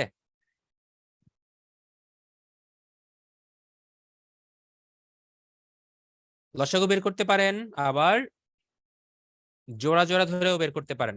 লসাগুর থেকে আমি বলবো জোড়া বের করাটা বেশি সহজ, দ্রুত জোড়া বের করবেন। যারা যারা জানেন না শিখিয়ে দেই। 2/5 এবং 3/10-কে একদিকে নিবেন, 4/15 এবং 7/20-কে একদিকে নিবেন, তারপর আর গুণ করবেন। 5 3-এ গুণফলটা উপরে রাখবেন 15, 10 2 গুণফলটা উপরে রাখবেন 20। দেখেন প্রশ্নে জানতে চেয়েছে ভগ্নাংশ বড় কোনটা, সো আমি দুইটা গুণফলের মধ্যে বড়টা চিন্তা করব। 20 হচ্ছে বড়, তার মানে এই দুইটার মধ্যে 2/5 হচ্ছে বড়, থাকলো। এখানেও সেম গুণ করেন, 15 7 105, 20 4 80, কে বড়, 105 বড়, মানে তার সাইডের ভগ্নাংশটাই বড়, 7/20। এবার আসি 2/5 এবং 7/20-কে কাছাকাছি নিয়ে আসলাম, আসো তোমাদের মধ্যে খেলা হবে। 5 × 7 35, গুণফলটা উপরের দিকে লিখবো। 20 × 2 40, গুণফলটা উপরের দিকে লিখবো। সো 40 বড়, 2/5 হবে আপনার সব থেকে বড় ভগ্নাংশ। ওকে, বুঝতে পারছেন? যারা যারা জানতেন না কিভাবে করেছি, ক্লিয়ার? আর জিজ্ঞেস করবো না ভাইয়া, প্রত্যেকটা প্রশ্নের পর জিজ্ঞেস করছি, এবার আপনারা রেসপন্স দিচ্ছেন না, তাও কিছু বলতেছি না আসলে, মানে মেজাজটা খারাপ হচ্ছে, মানে মানে মন খারাপও হচ্ছে, দুইটাই হচ্ছে। বাট স্টিল চুপ আছি, কারণ আপনাদের 1 মাস 10 দিন পর পরীক্ষা। এখন আসলে কি বলবো বলেন আপনাদেরকে, আপনারা সব করেছেন বাট স্টিল আপনারা এখনো তো প্র্যাকটিস করতে হবে, একটু রেসপন্স করবেন। হ্যাঁ ওকে, আচ্ছা 2/5, তাহলে যদি এটা ছোট করতে বলতো তাহলে কি হতো? মনে করেন কোন অঙ্কটা ক্ষুদ্রতম, তখন কি করতেন? তখনও ভাই এরকম জোড়া জোড়া নিতেন। নেওয়ার পর আপনি যখন গুণ করবেন, তখন যেহেতু ছোটটা জানতে চেয়েছে, তার মানে ছোট মান যেটা সেই ভগ্নাংশটাকে নিচের দিকে নিয়ে আসবেন। আমি আবারও বলছি, বড়র জন্য বড়র মানটা নিবেন, ছোটর জন্য ছোট মানটা নিবেন, ঠিক আছে? সিমিলার এই পাশে 1/5 7/12 এটাকেও নিয়ে যাই, গুণ করেন, 12 1 কে 12, 5 7 35, ছোটকে 12 ছোট, সো 1/5। এবার আসি 1/5 এবং 2/9 এর মধ্যে খেলা হবে। 5 2 10, 9 1 কে 9, ছোটকে 9 ছোট, সো তার সাথে ভগ্নাংশই ছোট, 1/5। ডান। সো যাবতীয় যত ভগ্নাংশ আসবে এই নিয়মে মেরে দিবেন। কেউ যদি মন চায় না ভাই আমি লসাগু করব, গসাগু বের করব, তারপর করব, ইটস আপ টু ইউ ভাই। আপনি যদি লসাগু এর থেকে দ্রুত করতে পারেন, ডেফিনেটলি আপনি ওই নিয়মে করবেন। ওকে, এবার আসেন অনুপাত, এগুলো আপনার অ্যান্সার দিবেন, একদম ভেরি ইজি। ছেলে মেয়ের অনুপাত 7:3, মেয়ের সংখ্যা 210 হলে ছেলের সংখ্যা কত বলেন ভাই? আপনারাই বলবেন, এটা আমি করাবো না। আমি খালি বলে দিব ছেলের সংখ্যা 7x, মেয়ের সংখ্যা 3x। এখান থেকে 3x সমান সমান 210, x এর মান 70, 70 বসাই দিলে আসে 7 গুণ 70 490, অ্যান্সার শেষ। এইটা বলেন √49 মানে 7, 7 থেকে 0.004 বাদ দিলে আসবে 6.996। দেখেন তো 6.996 কই আছে? আছে, এই যে আছে ভাই, তাহেরির মতো বলতেছে আসি রে ভাই আসি, এইখানেও আছে সে, দেখেন। আচ্ছা, এবার দেখেন √0.81, নর্মালি √0.81 করলে সেটা হয় 0.9। একটা কাজ করতে পারেন, এইসব রুট বের করার জন্য সিস্টেমটা শিখিয়ে দেই। সিস্টেমটা হচ্ছে আপনি অপশনকে বর্গ করে দিবেন, মানে অপশনকে বর্গ মানে 2 বার গুণ করে দিবেন, তাইলে যদি যেটা মিলবে সেটা হবে অ্যান্সার। ঠিক আছে?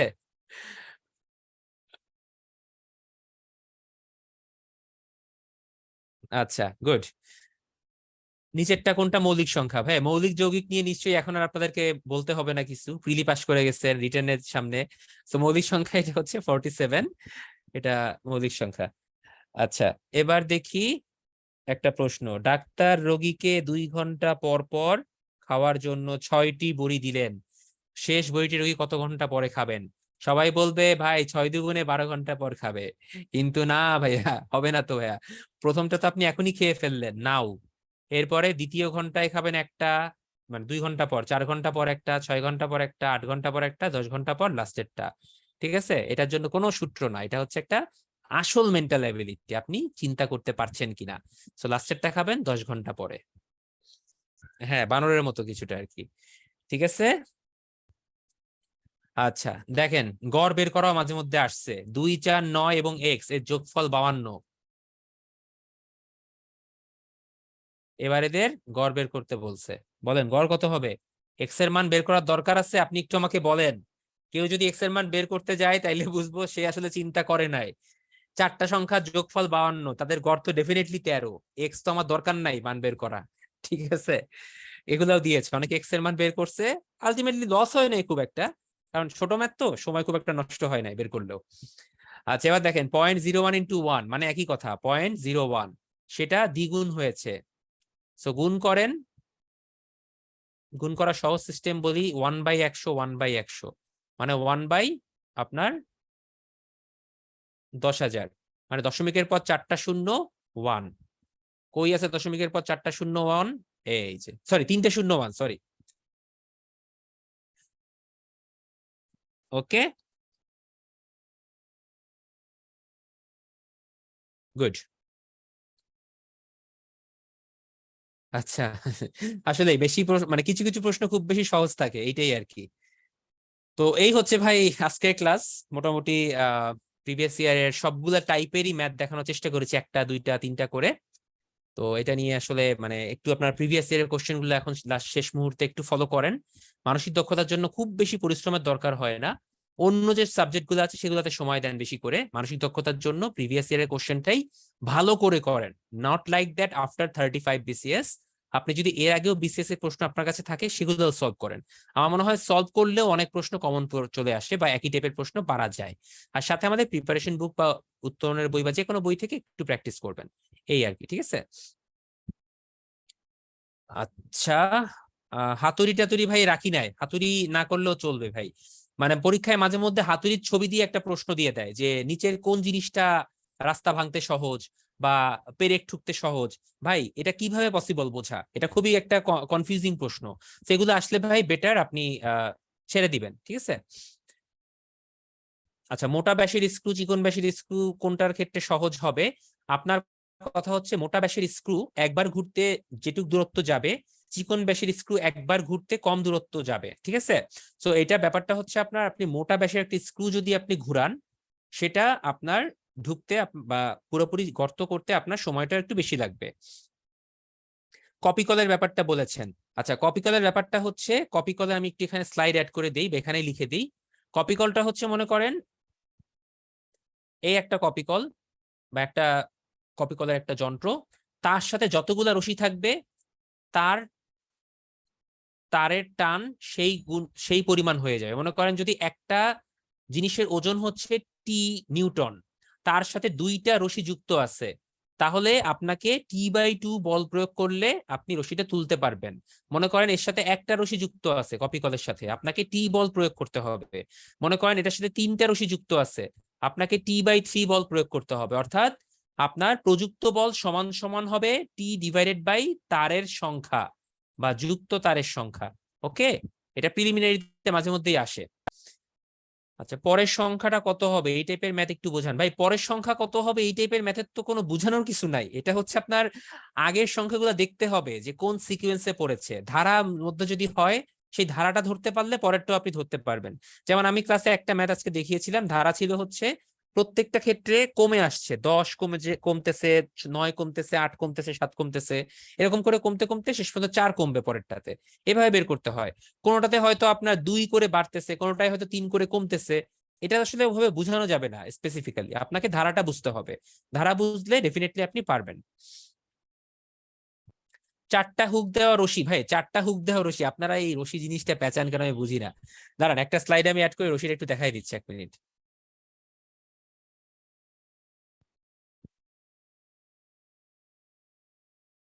মনে করেন এরকম আছে, এখানে একটা কপি কল, এখানে একটা কপি কল, এখানে একটা কপি কল, এখানে একজন টানতেছে, এখানে একটা কপি কল। এই ওজনটা তুলতে হবে, এটার ওজন টি, আপনি টানতেছেন এটা দিয়ে। এখন কথা হচ্ছে এই কপি কলের, সরি এইটার ওজন ধরলাম, এইটা না, এইটার ওজন টি, এইটা আপনি টানতেছেন। তো আপনি নিচে টি বলে টানতেছেন সাপোজ, বাট আপনার তো টি বল দিতে হবে না।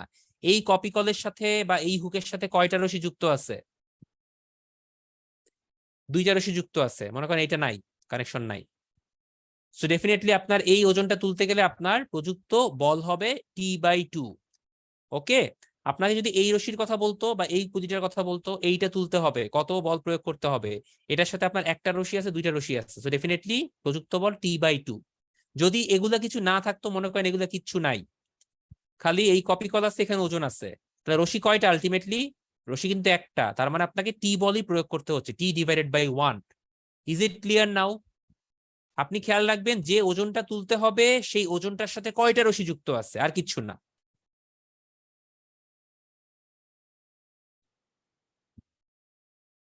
এসা আপু সবগুলা না, আশা করি অ্যান্সার পেয়ে গেছেন।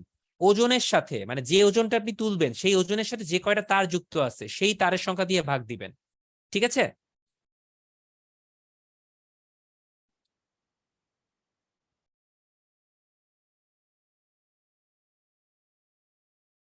জীবন ভাই প্রশ্ন করেছেন গিয়ার বড়টার থেকে ছোটটা কম দ্রুতিতে ঘুরবে কিনা। না ভাইয়া, আপনি যদি গিয়ার নিয়ে প্রশ্ন একটা আমি দেখাই দেই, জাস্ট এ মিনিট দাঁড়ান। মনে করেন এটা একটা গিয়ার আর এটা একটা ছোট গিয়ার। সো মনে করেন এই দুইটা যুক্ত আছে, এইটা যে স্পিডে ঘুরবে, এইটার মনে করেন তার ব্যাসার্ধ অর্ধেক বা যত গুণ কম হবে, এটা তত বেশি স্পিডে ঘুরবে, কারণ এই ঘূর্ণনের সাথে তার ঘূর্ণনটা সমান রাখতে হবে। ব্যাপারটা বুঝছেন? ছোট যেটা সেইটা বেশি স্পিডে ঘুরবে ডেফিনেটলি।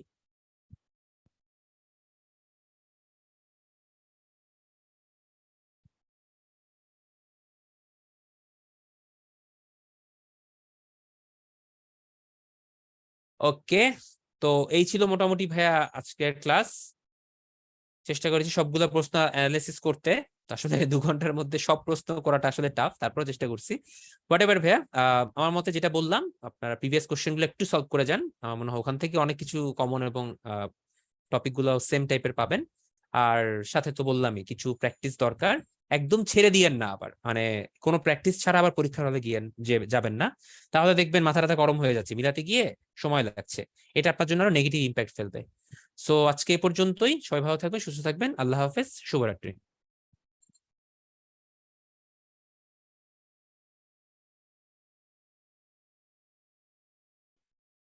ভাইকে অসংখ্য ধন্যবাদ জানাচ্ছি সুন্দর একটি ক্লাস নেওয়ার জন্য। আর এখন যদি আপনাদের উত্তরণ সম্পর্কিত জিজ্ঞাসা থাকে কোনো, তাহলে চ্যাট বক্সে জিজ্ঞেস করতে পারেন।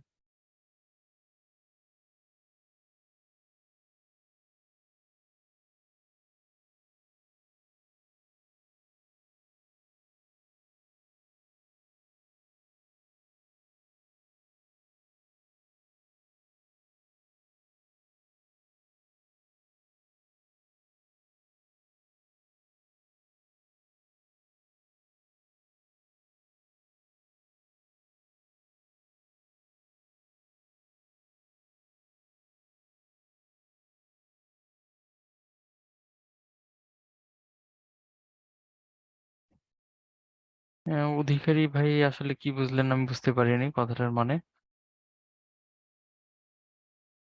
এটা ইভ্যালুয়েশনে হ্যাঁ একটা থাকে তো অবশ্যই।